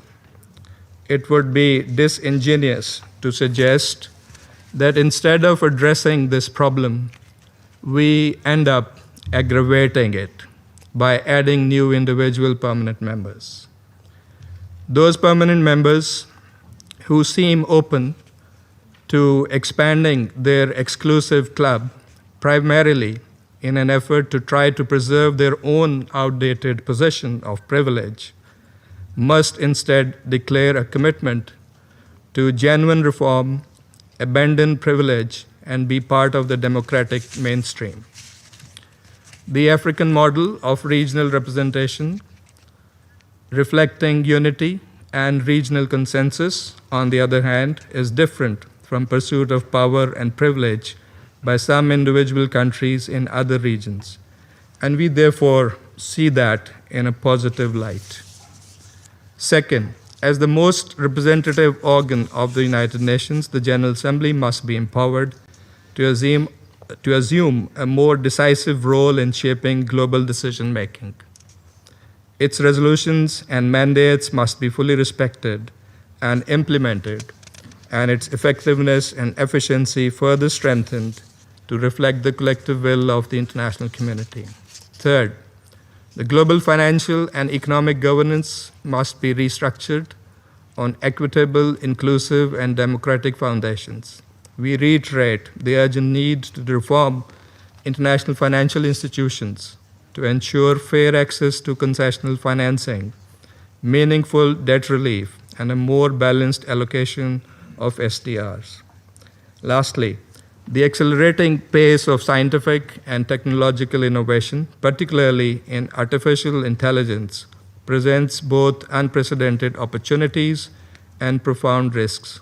It is imperative that international regulatory frameworks be established to ensure these technologies are harnessed for peaceful, ethical, and development-oriented purposes. They must not widen existing digital divides or exacerbate threats to global peace and security. President, in conclusion, the world order envisioned in the UN Charter must be reinforced through a stronger, more representative multilateral system that upholds justice, peace, and equitable development. As we mark 80 years of the UN, we must revive the spirit of San Francisco and make this organization truly fit for the future. Pakistan stands ready to work with all nations towards this shared objective. I thank you. I thank the representative of Pakistan for his statement. I now give the floor to the representative of China. Thank you, President. China welcomes Russia's initiative to convene this open debate and thanks Secretary General Guterres for his briefing. On the UN Day, and the 80th anniversary of the entry into force of the UN Charter, it is of great significance for us to reflect upon history, take stock of lessons learned, and chart a course for the future. 80 years ago, humanity emerged from the ruins of the Second World War, and aspiring to save succeeding generations from the scourge of war, came together to establish the United Nations. This was a significant collective decision by the international community, marking the beginning of a new chapter in human history. Over the past 8 decades, the UN membership has expanded from 51 to 193, making it the most universal, representative, and authoritative intergovernmental organization. Multilateralism has enjoyed broad consensus, the purposes and principles of the UN Charter widely embraced. The UN has made an indelible contribution to world peace and development.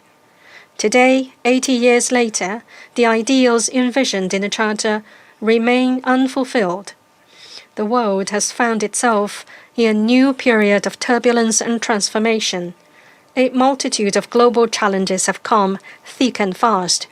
The global governance system is under severe strain, and the UN has come to a crossroads where much is at stake.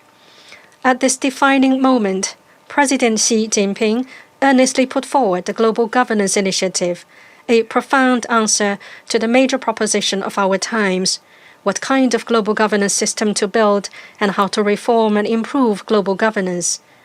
It presents China's solution to how to address the widening global governance deficit and advance the establishment of a more just and equitable global governance system. First, we should adhere to sovereign equality. The sovereignty and dignity of all nations, regardless of size, strength, and wealth, should be equally respected and are equal participants, decision-makers, and beneficiaries in global governance. Second, we should abide by international rule of law. We must firmly uphold the purposes and principles of the Charter, ensure the equal and uniform application of international law and rules, formulate rules for emerging fields based on broad consensus, and promote good governance through a sound legal framework. Third, we should practice multilateralism. We should promote greater solidarity to break down small cliques. Global affairs should be managed through extensive consultation, the governance system should be jointly built, and its benefits be shared by all. Fourth, we should advocate the people-centered approach. We should reform and improve the global governance system to continuously provide people with confidence and stable expectations, as well as a growing sense of security, fulfillment, and happiness. Fifth, we should focus on taking real actions. We should concentrate on the pressing issues of the day, adopt a holistic and systematic approach, coordinate global actions, put forward pragmatic and effective solutions to strive for more visible outcomes.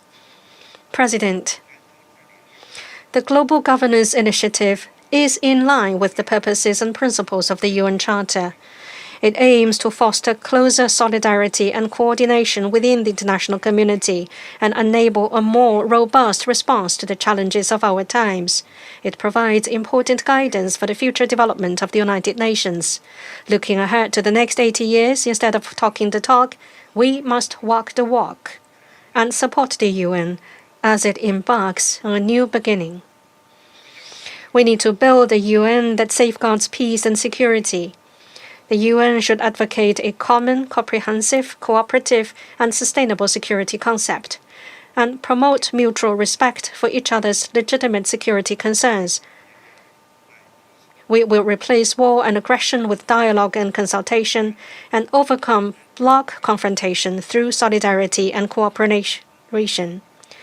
The Security Council should make full use of the tools granted by the Charter and effectively fulfill its primary responsibility for maintaining international peace and security. We need to build a UN that tackles challenges and difficulties. The United Nations should place development at the core of the international agenda. mobilize global resources, strengthen coordination, and accelerate the implementation of the 2030 Agenda for Sustainable Development. We should uphold principles of common but differentiated responsibilities and promote the effective implementation of the Paris Agreement. We should adhere to a people-centered approach, promote technology for good, and ensure fairness and inclusiveness, and support the United Nations in playing a central role in global governance of artificial intelligence. We need to build a United Nations that upholds fairness and justice. It is imperative to adhere to true multilateralism, and the UN should remain the primary platform for the world to jointly formulate international rules, jointly govern global affairs, and jointly share the fruits of development.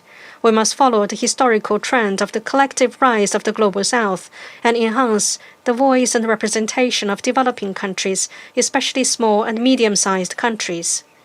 We need to build a United Nations that is efficient, pragmatic, and authoritative. The UN should resolutely pursue self-transformation, address outdated practices and entrenched problems, and adapt to the needs of the times. It must prioritize serving the interests of its member states, adhere to a problem-oriented approach, improve its working methods, and rigorously promote frugality. By genuinely enhancing its operational efficiency and capacity to fulfill its mandate, the United Nations can consolidate its standing and restore its authority through concrete achievements. President, the United Nations is at a new historical starting point. China stands ready to work with all countries to uphold the lofty ideals of the UN. Let us stand firm to safeguard the international system with the UN at its core, maintain the international order based on international law, and defend the basic norms governing international relations based on the purposes and principles of the UN Charter. Let us forge ahead to build a community with a shared future for mankind. Thank you. I thank the representative of China for his statement. I now give the floor to the representative of Panama. Thank you very much, Mr. President. We'd like to thank the Presidency of Russia for convening this timely, open debate on the United Nations looking to the future in the framework of its 80th anniversary, precisely in the Security Council chamber with the participation of the entire membership. Participation that is necessary to bring diversity and drive the winds of reform. Likewise, we greet and thank the Secretary-General, Mr. Antonio Guterres. We thank him for his detailed presentation, which paints a picture that should prompt us to reflect and take timely actions based on the United Nations Charter. And today, what we heard was inspiring, and it calls upon us to reflect. We are listening to what you say, Secretary-General, and it's precisely the Charter that constitutes a binding commitment to everyone: the sovereign equality of states, the peaceful settlement of disputes, the prohibition of the threat or the use of force, and respect for human rights and international humanitarian law. These do not allow for selective, ambiguous, or double-standard interpretations. On that basis, and through the 80 years of this organization's existence, decisions have been the responsibility of member states. And like any human creation, we have experienced both successes and failures in fulfilling the mandate that we were granted in 1945. In this sense, we need to recognize our shared responsibility in this matter, since the success or failure of the organization rests on our shoulders. This obliges us to think beyond established parameters and to change course in order to strengthen the credibility of the organization, which is currently facing growing skepticism regarding its effectiveness. Let us remember that the veto entails a special responsibility. Its use must be exceptional and in accordance with the Charter. Panama supports initiatives for self-restraint in case of mass atrocities, as well as the timely recourse to the General Assembly when this Council fails to act. Even when there's disagreement, initiatives that prioritize the protection of civilians should not be obstructed.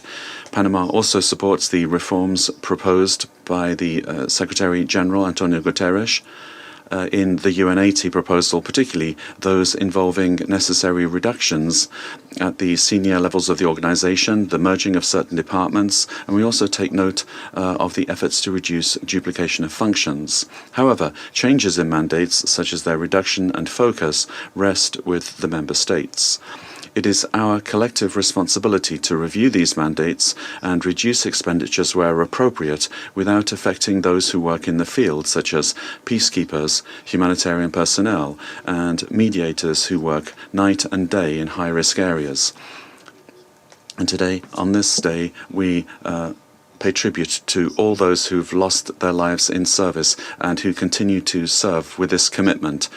Panama recognizes that peacekeeping operations and special political missions are essential, and they remain the cornerstone for maintaining international peace and security. Their presence in the field not only preserves peace, but also addresses post-conflict situations comprehensively, those that require approaches dealing with climate, women in peace and security, and the rights and dignity of civilians in conflict, particularly children affected by armed conflict. President, it's inconceivable and reprehensible that in this century, when humanity has achieved so many advances in technology and has at its disposal greater economic resources, that there is still food insecurity and famine. We must use every resource available to us to provide solutions. Likewise, we recognize the collaboration with regional and sub-regional organizations as an important operational arm. In particular, the cooperation between the UN and the African Union has demonstrated that both operational and financial collaboration are possible, and that addressing challenges through the United Nations lens with local and regional support yields better results. We must find a way to replicate that model, adapting ourselves to national and regional circumstances. This must be accompanied by predictable financing and the firm commitment of all member states to meet their financial obligations to the regular budget and to peacekeeping. That is a responsibility which Panama earnestly fulfills. Panama is a founding member of this organization, and as such, we've reaped the benefits of multilateralism and the protections that it affords all states, rich or poor, large or small. Through this system and through this very council, Panama regained its full sovereignty based on the United Nations Charter and on all the tools at its disposal to achieve independence and territorial integrity with the support of the international community. After the withdrawal of US troops in 1999, the Panamanian government transferred the former military installations to the City of Knowledge Foundation, transforming them into a center dedicated to education, science, and sustainable development. For these reasons and for many others, our country now hosts more than 20 United Nations agencies at the regional level, contributing our vocation for peace, dialogue, and service to the world with concrete actions, providing infrastructure and financial resources. We reiterate our intention to strengthen that presence, assuring you that Panama is prepared to host more agencies and personnel, guaranteeing that from this regional hub they will continue working to strengthen multilateralism and contribute to conflict resolution using Panama as a reliable strategic center given our geographic location. In conclusion, Mr. President, looking ahead to the next election of the Secretary General for this organization, although we're still a year away, we must recognize the tireless work done by Secretary General Antonio Guterres, who has successfully achieved significant reforms across the three pillars: peace and security, development, and human rights. In Panama, we acknowledge his experience and leadership in these complex times. We are witnesses, especially through our close work with the Secretary General as members of this Council, of his commitment and of his dedication. Therefore, on such an emblematic day as today, we'd like to, on behalf of the government and people of Panama, express our admiration and thanks to the Secretary General. and therefore the election of the next Secretary General, whether that be a man or a woman, must be one of our main priorities. Panama recognizes that there exists a regional and geographical imbalance, and we maintain the hope that during this process, the leadership, experience, and profiles from the developing world will be duly recognized for this vital position, particularly from the Latin American Caribbean region, a position that demands not only extensive knowledge of the multilateral and global political system, but one which also requires sound administrative capacity and transparency to steer reform processes towards a modern, rejuvenated, and forward-looking United Nations to cope with current and future challenges. President, the overlapping conflicts in Sudan, Gaza, and Ukraine, as well as the political transitions in other regions, call upon us to renew our efforts to revitalize the United Nations, building on our experience, but also recognizing that new leadership at all levels is needed in order to ensure that this project, born out of the ashes of two bloody wars, endures for another 80 years in peace and prosperity. Thank you very much, and happy UN Day. I thank the representative of Panama for his statement, and I give the floor to the representative of Algeria. Thank you, President. At the outset, Algeria wished to commend the Russian Federation for convening this timely debate. We also thank the Secretary General for his thoughtful briefing. 80 years after the entry into force of the Charter of the UN, our collective reflection must focus not only on the organization achievements, but also on its ability to adapt to a rapidly changing global landscape. In this endeavor, the Charter remains the cornerstone of multilateralism and the foundation of international peace and security. Yet, its full implementation continues to face serious challenges, including recurrent violations of its purposes and principles, selective approaches to international law, double standards, illustrating the continuing divisions within the international community.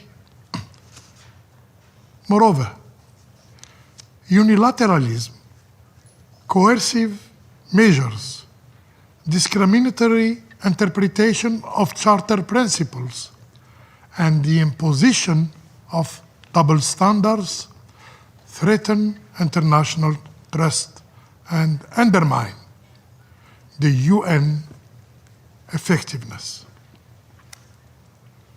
In this regard, Algeria reiterates its firm conviction that the United Nations must remain a universal and inclusive platform. Strengthening multilateralism requires restoring trust among member states through respect for the charters, through adherence to international law, and through a renewed commitment to collective responsibility.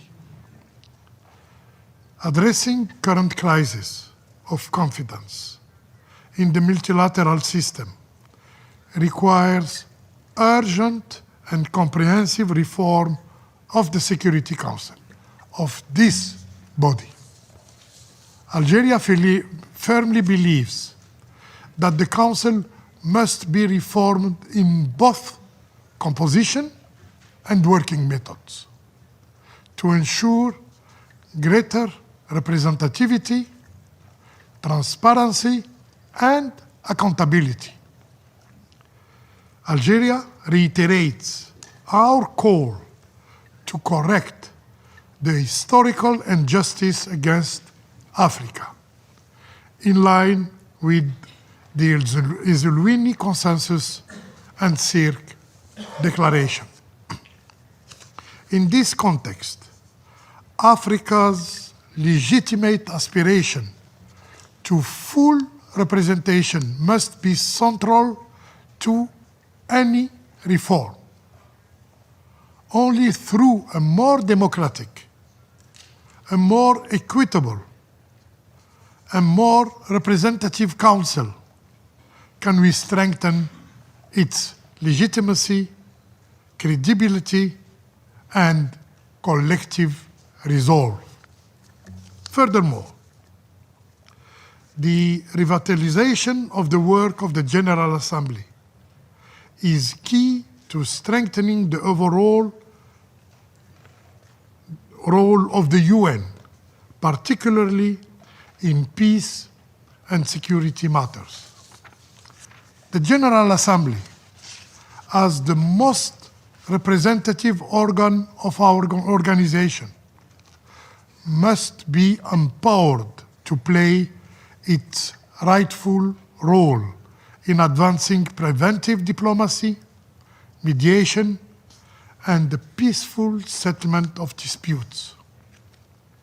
In this regard, Algeria attaches great importance to the advisory role of the International Court of Justice, whose opinions contribute to clarifying complex legal questions and strengthening the rule of law.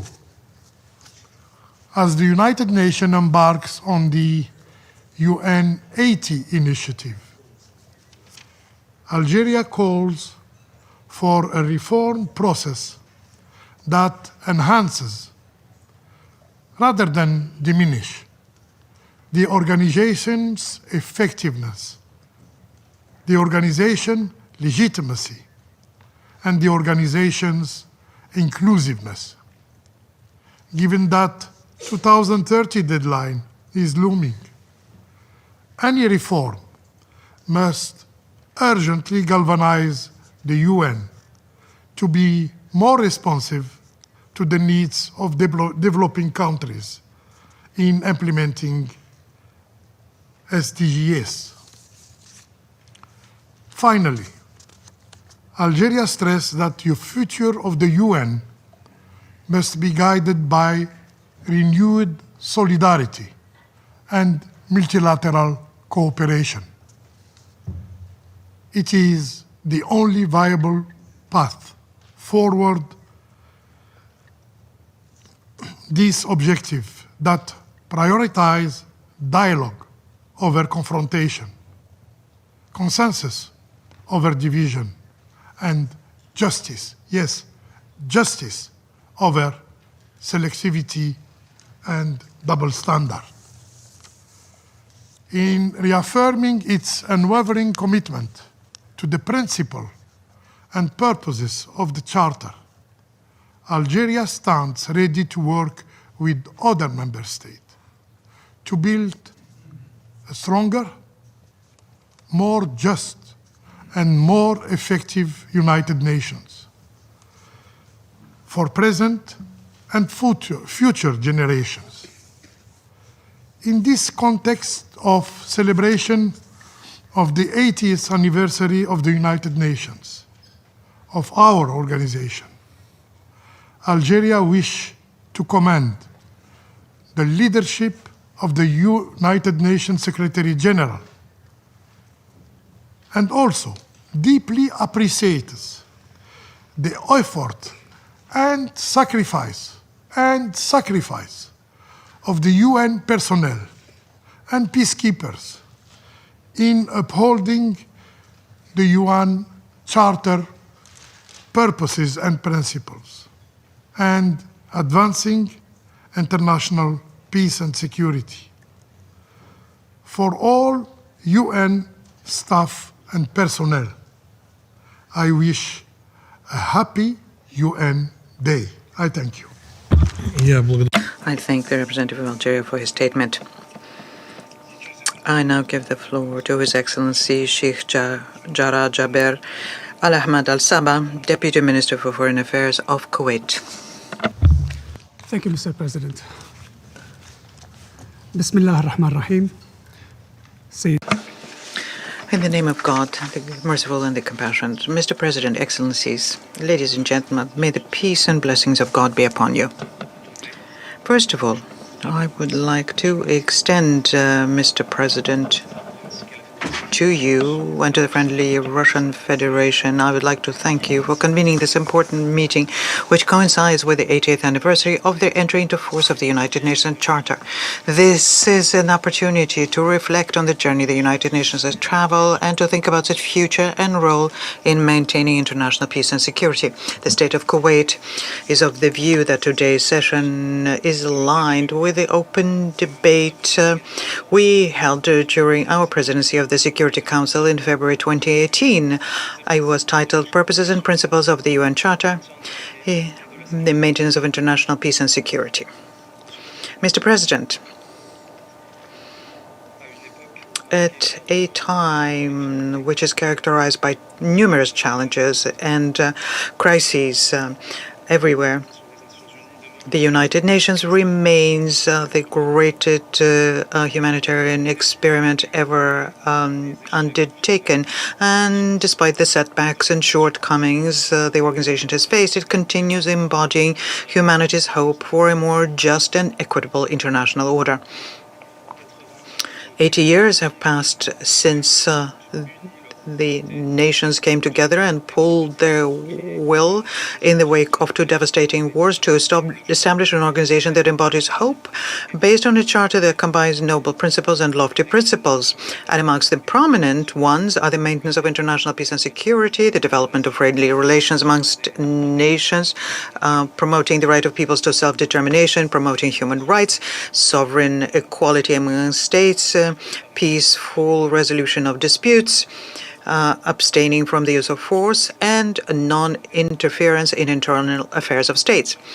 Over time, the Charter has become more than just a legal document, but a moral and humanitarian covenant reflecting the world's dream of reason prevailing over ignorance, wisdom over brute force, and justice over injustice.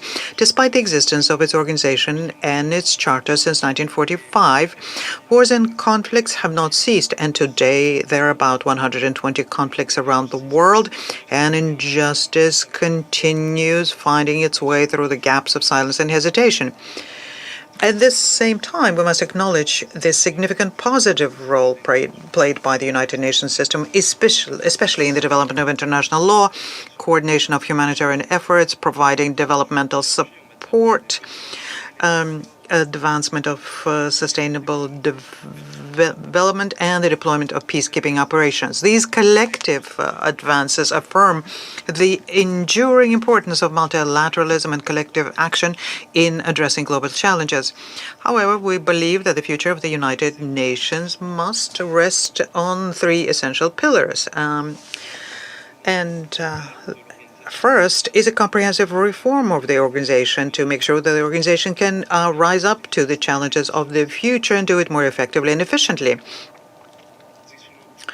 We here reiterate our full support to the Secretary General's initiative UN80, and we believe that reforming of Security Council should be a top priority here within the UN reform, with the goal of making the Council more representative, just and transparent, and better reflecting the new balances of the modern world.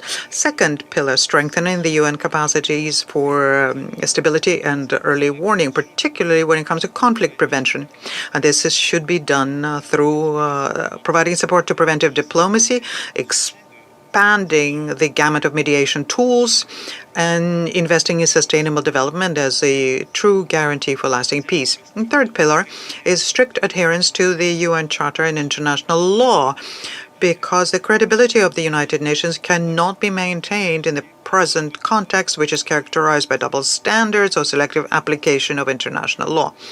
Mr. President, I cannot deliver this speech here in the Security Council, where we discuss the future of this organization and its role it played over the past 8 decades, without recalling one of the most prominent success stories of the United Nations in general and this Council in particular.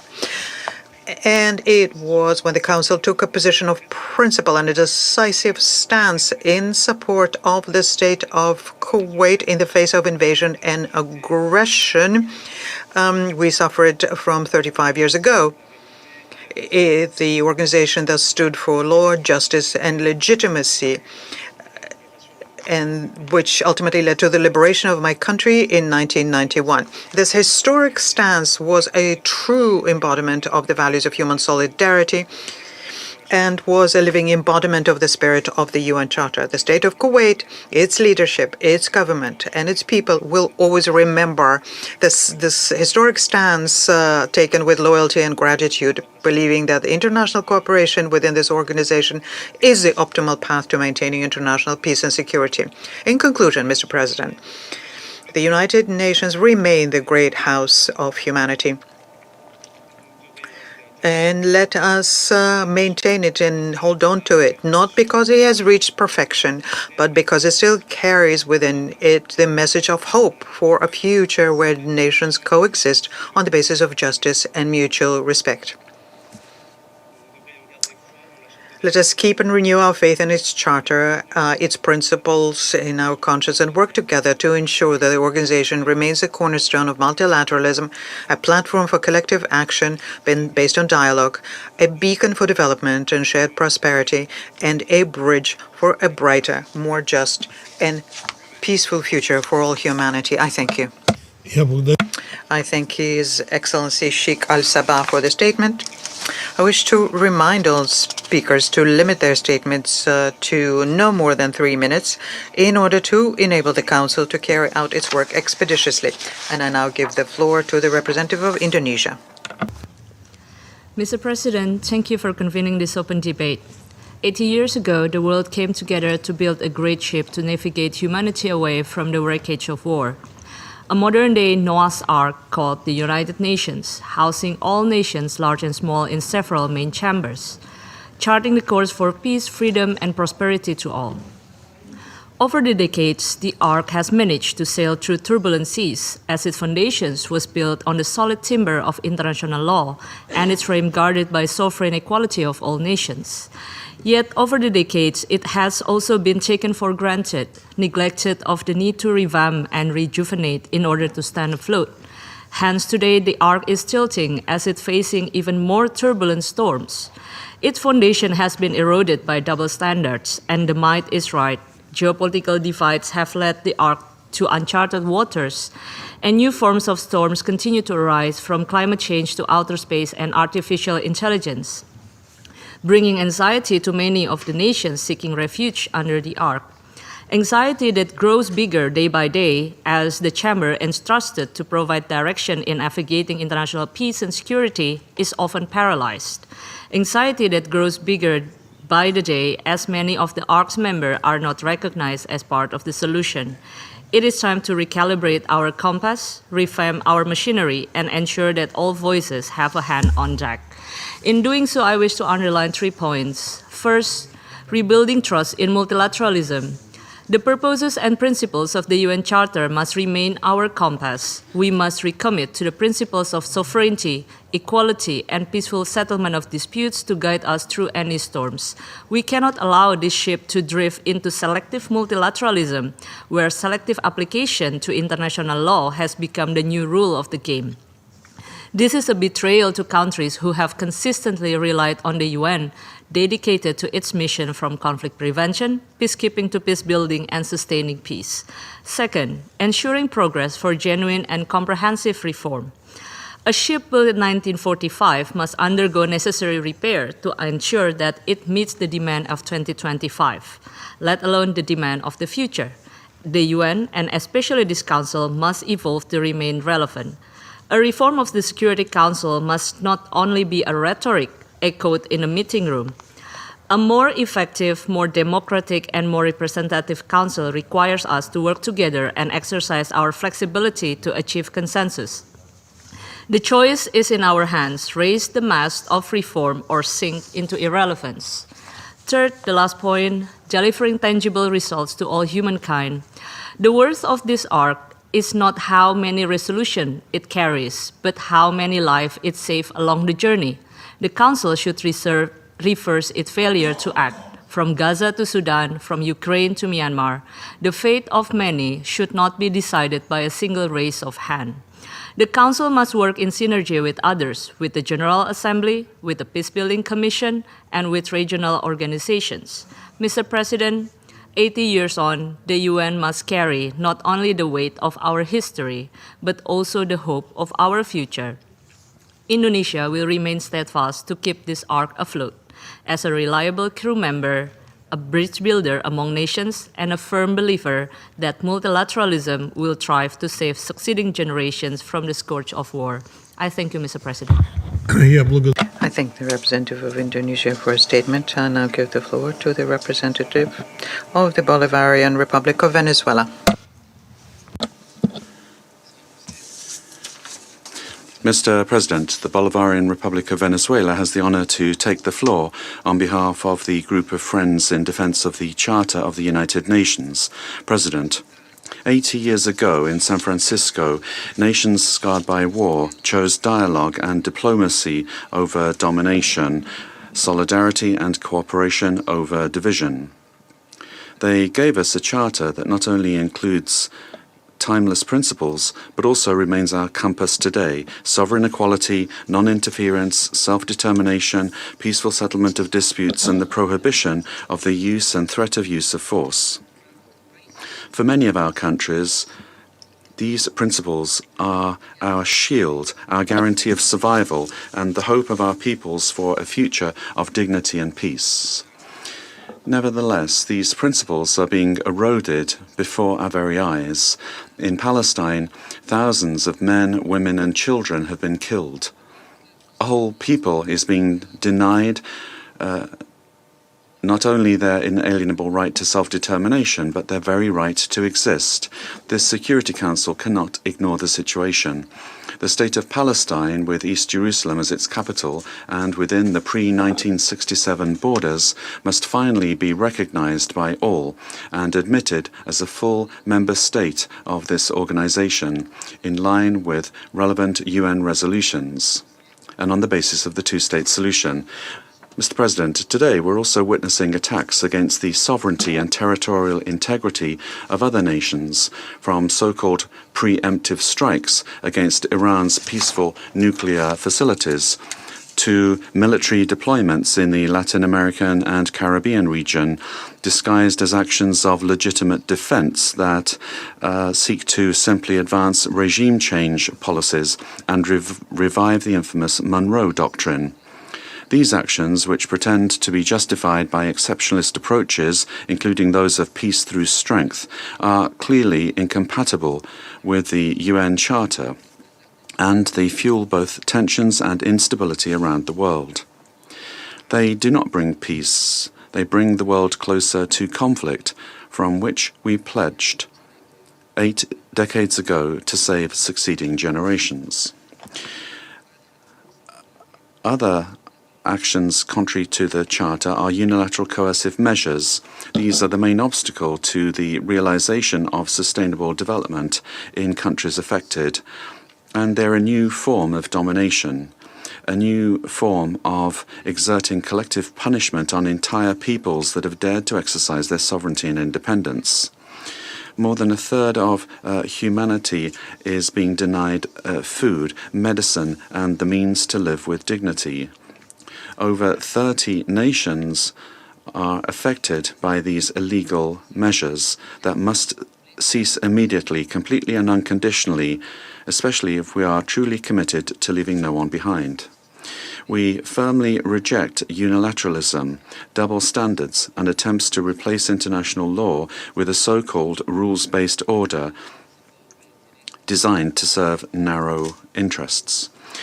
President, This 80th anniversary must not only honour the past, it must remind us of unfinished promises and be a call for concerted action in order to bring about the liberation of peoples under occupation, the end of colonial practices in all their forms, and a truly fair and equitable international economic order.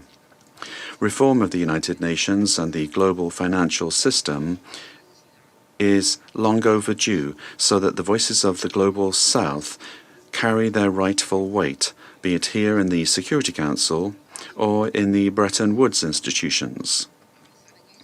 Advancing in these and many other fields in which we face common challenges and threats is the guarantee for ensuring that this organization does not succumb to the fate of its predecessor. Indeed, we're at a crossroads. Either we slide further into a world ruled by might, division, and unilateralism, or we save ourselves with a return to the path of multilateralism, cooperation, and law, a path of compromise, respect, tolerance, and mutual understanding that embraces dialogue between civilizations and a true culture of peace and non-violence as the way forward. Our group of friends chooses this path. We call upon all responsible members of the international community to actively defend the UN Charter and to avoid accommodative interpretations of its tenets, to uphold peace and to ensure that no nation is left to the mercy of domination or exclusion. Today, more than ever, humanity needs more United Nations, its Charter, and the spirit of San Francisco, not less. The lesson is clear. Peace and development are only possible if we build them together. Therefore, we conclude by reaffirming our commitment to sparing no effort to defend the UN Charter, to ensure that we leave a world of peace and justice for all. Thank you. I thank the representative of the Bolivarian Republic of Venezuela, and I now give the floor to the representative of Austria. Thank you, Mr. President. As host country of one of the United Nations headquarters, multilateralism and support for the United Nations are part of Austria's DNA. As we deeply believe in this organization, we are convinced that its 80th anniversary must be an impetus for renewal, not a moment of nostalgia. The world today is not short of crisis. If we are to respond effectively, we must face the crisis of confidence in the very institutions designed to preserve peace. Yes, it's the elephant in the room we can no longer afford to ignore. The concept note asks how to overcome this. The answer begins here in this council. Let me share some reflections. First, on the legal dimension. The UN Charter is not a pick-and-choose menu. It is binding international law, and Article 27.3 is clear. A party to a dispute must abstain from voting on that very dispute. Ignoring this rule undermines the legitimacy of and trust in this body. If the Security Council is to regain trust, its members must lead by example. Austria has long worked to strengthen this legal backbone, not least through our coordination of the group of friends on the rule of law. Second, the political dimension. Reform will remain words on paper if the political will to implement them is missing. Austria has sought to demonstrate such will in practice.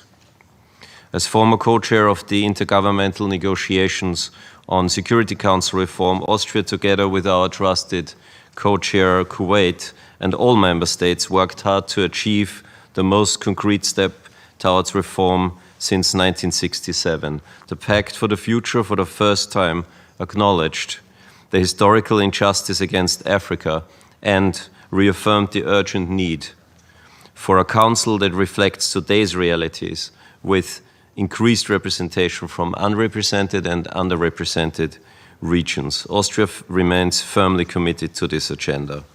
Political will also entails the will to lead for peace, both at the Security Council and the Secretariat. Too often the UN is being sidelined in the processes of conflict resolution.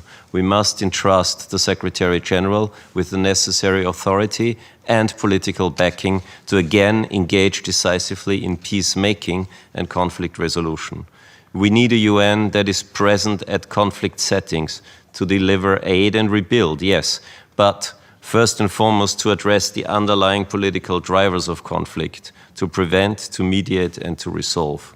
Any meaningful reform to this organization must place peacemaking firmly at the heart of the United Nations. Austria will continue to lead discussions with partners on this topic, including on an upcoming PR-level workshop with IPI on 12th of November. Third, operational dimension. While we must retain the UN as the primary political forum for peace, the UN must also become more networked and integrated with other actors. This is particularly true for its relationship with regional and sub-regional organizations, such as, but certainly not limited to, the African Union, the European Union, the Arab League, and the OSCE. These organizations have become increasingly important actors in prevention and conflict resolution. Austria therefore strongly supports UN Security Council Resolution 2719 on financing of AU-led peace operations and calls on the Council to apply it in relevant conflicts. Fourth, the financial dimension. Resources matter, but reform will not succeed if it's understood only as a budgetary exercise. Sustainable financing must go hand in hand with legal integrity, political will, and innovation. Money without vision will not build a UN fit for our next generation, and neither will no money and no vision. More importantly, the UN was conceived as an organization resting on three pillars: peace and security, develop, and human rights. Take away one and the other two will falter. Austria therefore advocates for reforms that preserve this balance, including a fair and equitable arrangement for all headquarters of the UN. Mr. President, rebuilding trust is not a slogan, but it is a necessity. Austria is willing to do its part, including in this chamber if elected to this council in June 2026. I thank you. I thank the representative of Austria for his statement. I now give the floor to the representative of the Democratic People's Republic of Korea. Thank you, Mr. President. At the outset, allow me to express my appreciation to the Russian Federation for convening this open debate on the occasion of the 80th anniversary of the founding of the United Nations. Mr. President, 80 years ago, United Nations was established with the noble ideals of the saving succeeding generation from scourge of war and promoting friendly relations among nations based on the respect for sovereign equality, non-interference in internal affairs, and right of people to self-determination. Since its founding, the United Nations has achieved remarkable progress. Above all, the avoidance of another world war is a great achievement in keeping with the founding purpose of the United Nations to save succeeding generation from the scourge of world war. Fortunately, the Third World War has not broken out. Its danger remains and is growing to the critical point. Since founding of the United Nations, have never been the international norm and order so gravely disregarded, nor has sovereignty of the independent state been so openly violated. The root cause of this tragic situation lies in high-handedness and arbitrary practice of hegemonic forces that disregard spirit and principle of the United Nations Charter and selectively apply the international norm based on their own interest and replace universal justice with the logic of power. Today, our world stands at a crossroad between war and peace. If military threat and invasion against the sovereign states continue to be tolerated, humanity will inevitably face disaster of another world war. In order to realize the principle and purpose of the United Nations, the Charter of the United Nations, the high-handed and arbitrary practice of the hegemonic forces must come to end, and the principle of sovereign equality must be strictly observed. The principles of the sovereign equality is not a matter of choice, but it is fundamental cornerstone of the international relations and binding obligation upon all states. If principles of sovereign equality are to be ignored and high-handed, arbitrary practice permitted, the international community will never escape the vicious cycle of war and conflict and confrontation and distrust. The realization of the principle proposed of the UN Charter that require the elimination of double standard and economic coercive measures in all their forms. Double standard and economic coercion are extremely dangerous, for they undermine the very foundation of the United Nations. We established the United Nations with the noble ideals of the sovereign equality and promoting mutual cooperation among nations, and entrusted Security Council with important mission of the maintaining international peace and security. However, in its decision-making on the matter of the international peace and security, certain Western countries decide not by norms of any international law, but rather based on their own discretion and criteria of who did it, instead of what was done.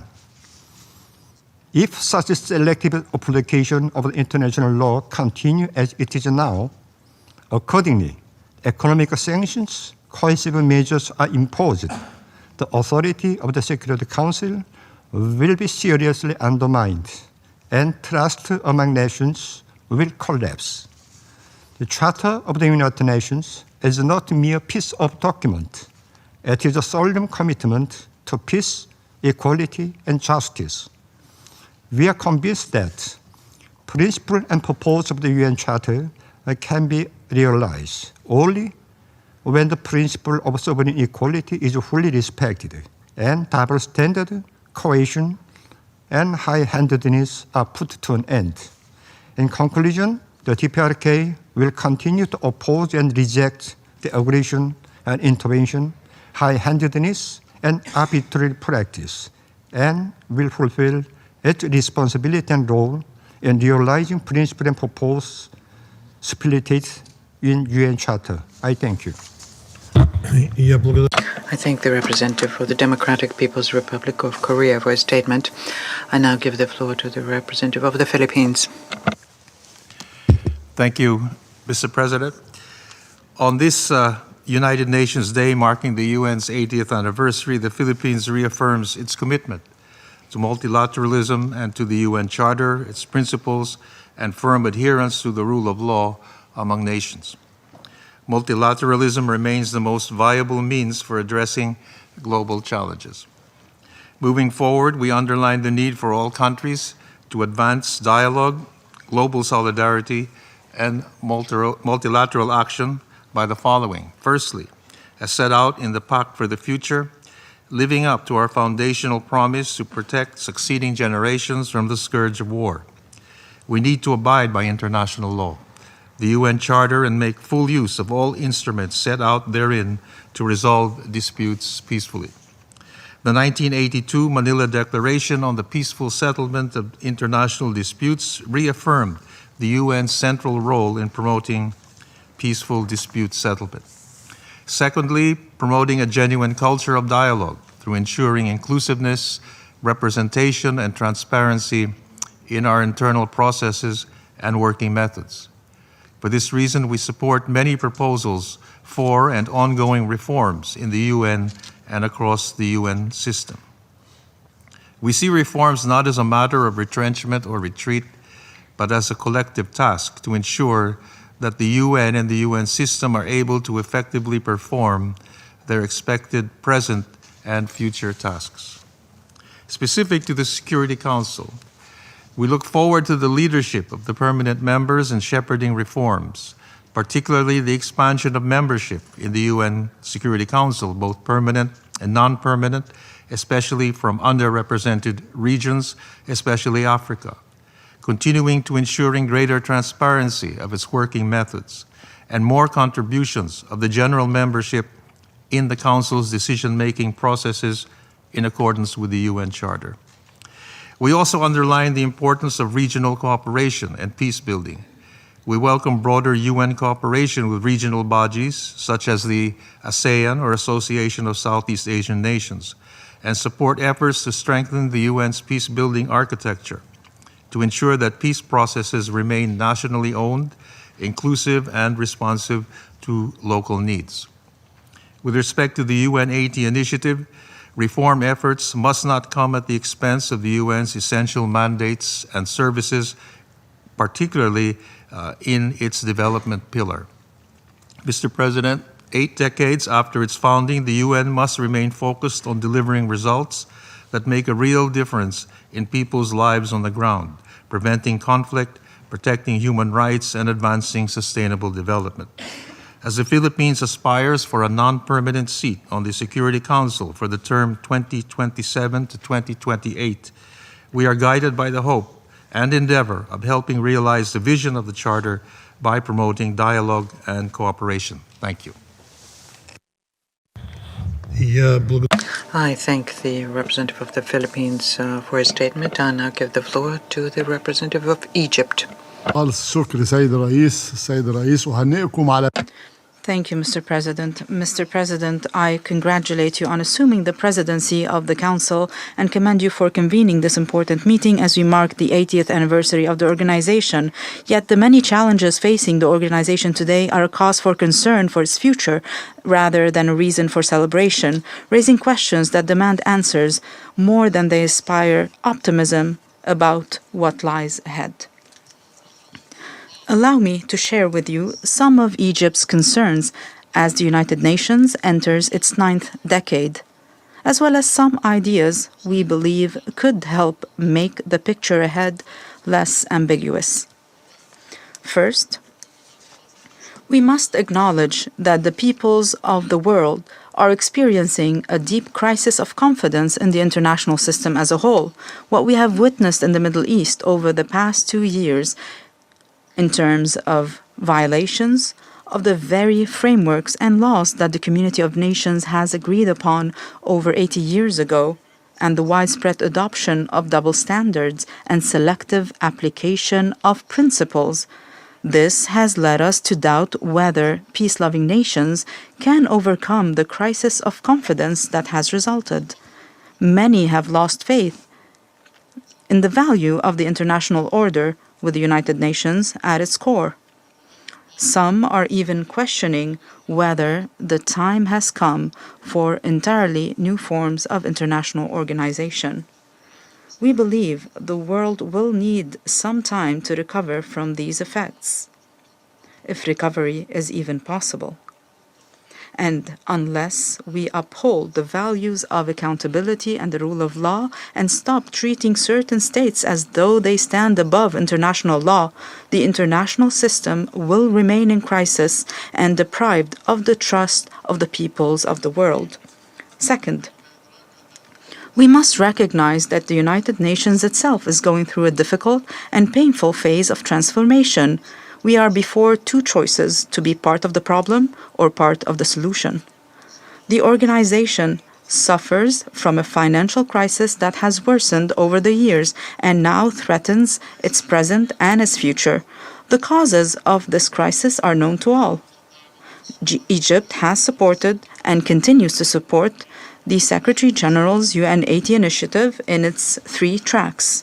We hope that this initiative will help restore the confidence of some major contributors in the UN's efficiency, effectiveness, and indeed its necessary role. However, this liquidity crisis will persist as long as some countries refuse to pay their assessed contributions on time, in full, and without conditions. I wish to emphasize Egypt's categorical rejection of the policy of conditionality and selectivity in the payment of contributions, and of treating the organization's mandate as a menu where you pick and choose what you wish, what suits your policies, and refuse to fund what does not align with your narrow short-term interests. At the same time, this organization must also regulate its own performance and recognize that we live today in a world of scarce resources, requiring the most efficient use of what is available. Third, this esteemed council must assume its responsibilities and recognize that it is one of the main reasons the organization has been unable to fulfill its role, particularly in maintaining international peace and security, owing to the repeated use of the veto that prevents the Council from acting. Without genuine reform of the Council, including expanding both its permanent and non-permanent membership and granting the new permanent members the right of veto with 2 permanent African seats and permanent Arab representation, the Council will remain one of the principal causes of the paralysis of the UN system. I would also like to recall the vital role that this Council must play in implementing many of the Secretary-General's reform proposals under UN 80 and the expectation of the wider membership that Council members set aside narrow divisions in favor of the organization. Mr. President, the future of the organization remains in our hands, the member states. Either we work together to revive the spirit of cooperation and peace on which the Charter was founded, or we continue along this disastrous path that will inevitably lead to the collapse and bankruptcy of the United Nations, as the Secretary-General has repeatedly warned. Egypt has chosen the first path, the path of cooperation, solidarity, and joint action for a better future. It is now time for everyone to make their choice. I thank you, Mr. President. I thank the representative of Egypt for his statement. I now give the floor to the representative of Latvia. Mr. President, I thank the Secretary-General Antonio Guterres for his vision and leadership in shaping the future of the United Nations. And I also wish to congratulate everyone on the United Nations Day. Mr. President, Latvia strongly reaffirms its unwavering commitment to the full implementation of the UN Charter. Upholding the Charter is our shared imperative and responsibility. This entails a renewed focus on preventive diplomacy, adherence to international law, respect for sovereignty, territorial integrity, and independence of every state. And let me recall a powerful statement by former Secretary-General Kofi Annan, and I quote, "The UN is an indispensable, as the will of its members, to make it work. And let us be clear, without the UN, the world would be adrift, ungoverned, unjust, and unsafe." Unquote.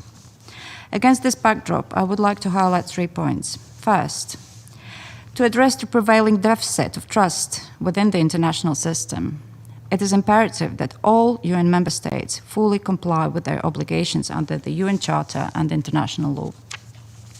This responsibility rests most heavily on the shoulders of the Security Council, and in particular its permanent members. Impunity for violations and crimes undermines the foundations of the multilateral order. Permanent membership demands leadership and accountability, not an exemption from it. Upholding the international rules-based order requires that Russia be held responsible for its illegal war of aggression against Ukraine. We cannot accept a reality in which a permanent member of the UN Security Council exercises the principle might makes right by invading a sovereign state and killing civilians with impunity. Latvia stands with Ukraine, and we will continue to advocate for Ukraine's sovereignty and territorial integrity. And we will continue to advocate for the return of Ukrainian children abducted by Russia. And we will continue to call for the safety of every civilian, and we will tirelessly draw the world's attention to the importance of preventing a nuclear disaster at Europe's largest nuclear power plant. Second, the Security Council must strive for efficiency and a results-oriented approach to ensuring and maintaining peace. This prerogative must be grounded in transparency, accountability, and a revitalized spirit of multilateralism. The Security Council has to make the best use of all the tools at its disposal. Third, as the UN marks its 80th anniversary, Latvia envisages a United Nations that is more agile and truly fit for the 21st century. The Pact for the Future, adopted last year, together with the Secretary General's UN80 initiative, is the way to transform the global governance and bring meaningful reforms that ensure long-term effectiveness. And this includes the Security Council reform, to address structural asymmetries, to enhance the voice and participation of the underrepresented regions. Mr. President, the international community must speak with clarity and resolve, reaffirming that no state is above the UN Charter or international law. As an incoming member of the UN Security Council, we will spare no effort in upholding and defending the Charter and the rules-based international order. I thank you. I thank the representative of Latvia for her statement. I now give the floor to the representative of Italy. Mr. President, distinguished colleagues, Italy and I align itself to a statement to be delivered by the European Union and would like to add the following remarks on its national capacity. 80 years ago, nations joined together to create the United Nations, the cornerstone of a world order built on law, dignity and solidarity. It remains our shared home, a forum where all countries have a voice and where peace must always prevail over confrontation. Since its accession to the organization, Italy has constantly believed in us and strongly supported the United Nations as a project with peace at its heart. A project that chose cooperation over conflict, human rights over repression, and solidarity over inequality. Yet today, the principles that unite us are under threat. The rule of law is challenged by the rule of force. Solidarity gives way to self-interest, and human rights are too often portrayed as expendable. This is also the case of Russia's war of aggression against Ukraine, a blatant violation of the UN Charter by a permanent member of this Council. It is not only legal and devastating, but also a direct attack on the foundations of international peace and security. Italy, together with the European Union, stands firmly on the side of the UN Charter. We call for respect of international law and humanitarian principles everywhere, in Ukraine, Gaza, Sudan, the DRC, Myanmar, Haiti, and beyond. Mr. President, we must ensure the United Nations remain fit for purpose. Italy welcomes the Secretary General's leadership and the UN initiative, which charts a path towards a more agile, effective, and accountable organization. Reform is not ideological. It is pragmatic and urgent. We need a UN that can respond quickly to crisis, eliminate duplication, and deliver concrete results on the ground. On peace and security, we should adapt without lowering our level of ambition. With the right adjustments and an effective integration with peace-building activities, peace operations can continue to be a key engine of peace and stability, as it has been since the birth of the United Nations, combining political sustainability and operational effectiveness, ensuring a resilient peace continuum and leveraging regional capacities. On development, we must move from fragmentation to delivering impact at scale to face a fast-changing world and ever-new global challenges. Stronger regional coordination, unified data and research, and efficient use of resources are now essential, without diverting funds from action where it is most needed. On human rights, coherence and impact must be matched with sustainable funding. And on humanitarian response, Italy supports a gradual, pragmatic approach that enhances efficiency while empowering local actors. Mr. President, the Security Council itself must also evolve. Italy has for a long time voiced the need for a comprehensive reform to make it more representative, democratic, transparent, and effective, amplifying the voice of underrepresented regions. Italy will continue to work with all its partners to build a United Nations capable of meeting today's complex challenges. The UN has overcome great challenges before. Let us once again find the courage to renew it so that it can continue to deliver peace, justice, and human dignity for all. Thank you. I thank the representative of Italy for a statement, and I'll give the floor to the representative of Portugal. Mr. President, Portugal aligns itself with the statement to be delivered by the European Union and wishes to add the following in its national capacity. We thank the Presidency for convening this debate an occasion to celebrate 80 years of the Charter, but also to reflect soberly on the future of this organization. We do so at a time of unprecedented challenge. The world is facing the highest number of active conflicts since the end of the Second World War, from Gaza to Ukraine, Sudan to Haiti, the Sahel, and beyond. This stark reality reminds us that multilateralism, with the UN at its core, is not a choice, but a necessity. The answer cannot be less cooperation, but stronger and more inclusive collaboration. We see three key avenues for the future.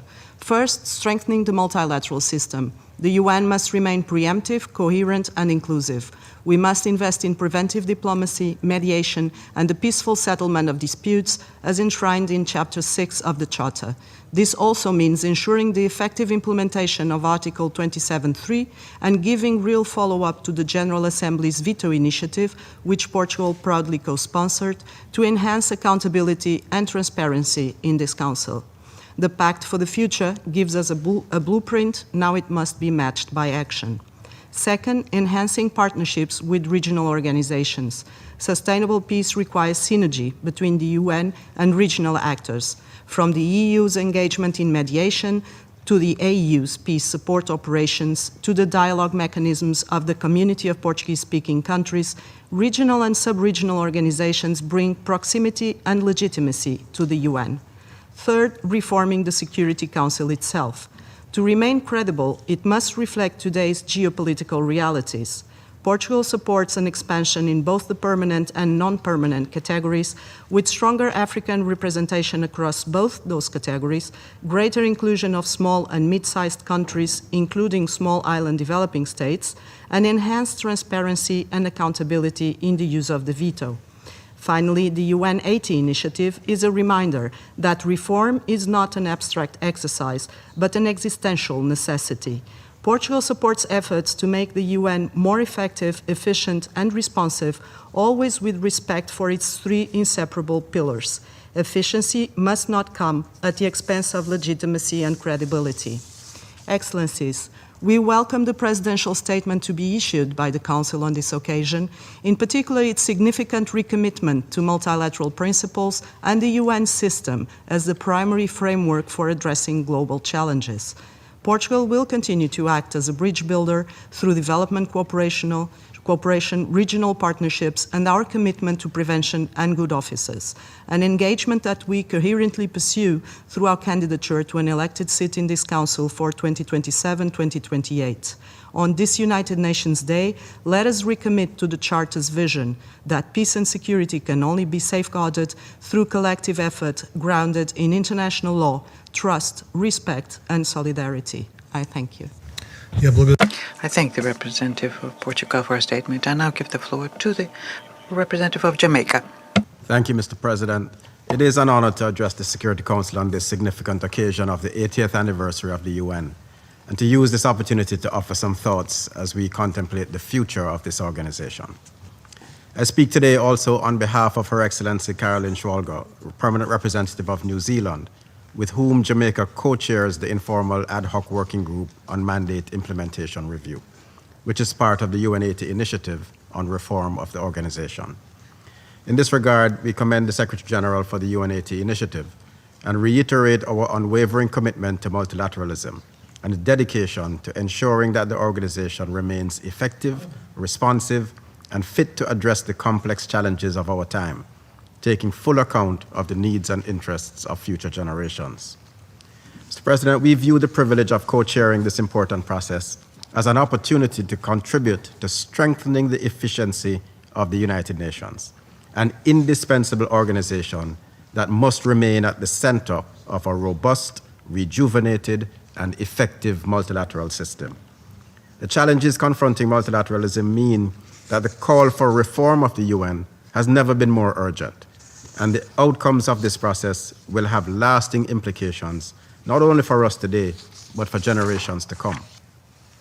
Like most small delegations, we consider that the UN is an essential forum for building mutual understanding and agreeing on collective action to address shared challenges we cannot resolve alone. It is a crucial anchor for a global system based on agreed rules that apply to all states, regardless of their size or circumstances. We are convinced that without the UN, the world would be a more violent, less prosperous, more unjust place. We have an obligation to preserve and build upon the wisdom and achievements of those who went before us, using the experience of all the lessons learned over the last 80 years. Mr. President, Jamaica and New Zealand fully recognize the importance of a transparent, inclusive, and forward-looking reform process. As co-chairs, our objectives are to ensure that member states retain a strong sense of ownership throughout this process, thereby making it a truly collaborative endeavor, as together we address all stages of the mandate life cycle: creation, implementation, and review. An interim report will be presented before December 15th, 2025, and it is our hope to pursue the highest possible level of ambition throughout this process, culminating in an outcome that reflects broad consensus by the end of March 2026. We will continue to foster an atmosphere of trust throughout the process by ensuring that our decisions are informed by empirical evidence, facts, data, and science as we look across the UN system. As co-chairs of this process, we stress the following points will guide our efforts. Reform efforts must be grounded in the principles and purposes of the UN and strengthen its ability to deliver across the three core pillars of its work: peace and security, human rights, and sustainable development. The initiative must not be seen as an opportunity to set any above the others. As co-chairs, our focus in the IAHWG is to improve the quality of the mandates we create, to strengthen their implementation, and ensure we effectively review their impact against their objectives. We will all benefit if mandates are clearer, more focused, less duplicative, and deliver maximum impact from the resources available. Considering how Security Council mandates are created, implemented, and reviewed could offer insights for the wider UN system. There is undoubtedly much we can learn about what works well in the Council that could prove useful elsewhere. Approval of mandates is a member state prerogative, but there is much the Secretary General can do to support member states through the provision of tools, data and analysis, and practical support to help member states in their decision making. In closing, Mr. President, Jamaica and New Zealand reaffirm that the reform process is an opportunity to renew our shared commitment to peace, security, and sustainable development for all. With unity of purpose, transparency, and determination, we hope to contribute to building a UN system that remains relevant and effective in serving the needs of present and future generations. I thank you. I thank the representative of Jamaica for his statement. I now give the floor to the representative of Singapore. Thank you very much, Mr. President. I thank the Russian Federation for convening this timely and important debate, and also the Secretary General for his insightful remarks this morning. We also welcome the statement issued by the Council on the occasion of UN Day, which you had read out this morning. Allow me to offer Singapore's perspective on the future of the United Nations and of multilateralism. First, the UN Charter must continue to be the bedrock of our multilateral system. The principles of sovereign equality, territorial integrity, and peaceful settlement of disputes remains critical. The full and faithful adherence to international law by all countries, big and small, has been essential to the maintenance of peace and security, promotion of sustainable development, protection of human rights, and governance of the global commons over the last 8 decades. However, violations of international law, international humanitarian law, sovereignty, and territorial integrity have become distressingly common today. Even as we reshape the future of the UN, these principles are not negotiable. We cannot allow the erosion of the UN Charter to become normalized. As my foreign minister said in his speech during the general debate last year, if we allow the notion that might is right to prevail, the world will become a dangerous place, especially for small states. All member states must recommit to upholding the Charter in word and in deed. This is essential to rebuilding trust. Second, the UN's tools must evolve to remain effective. The traditional model of deploying peacekeeping operations, often where there is no peace to keep, may no longer be sustainable. We must pay attention to other parts of the peace spectrum, such as preventive diplomacy, mediation, and peace building. The ongoing review of the UN peace-building architecture is a key opportunity to strengthen coherence, enhance cooperation between the General Assembly and Security Council, reduce duplication, and support national ownership of peace processes. Thirdly, the UN must act coherently across its three pillars: peace and security, development, and human rights, which are interlinked and mutually reinforcing.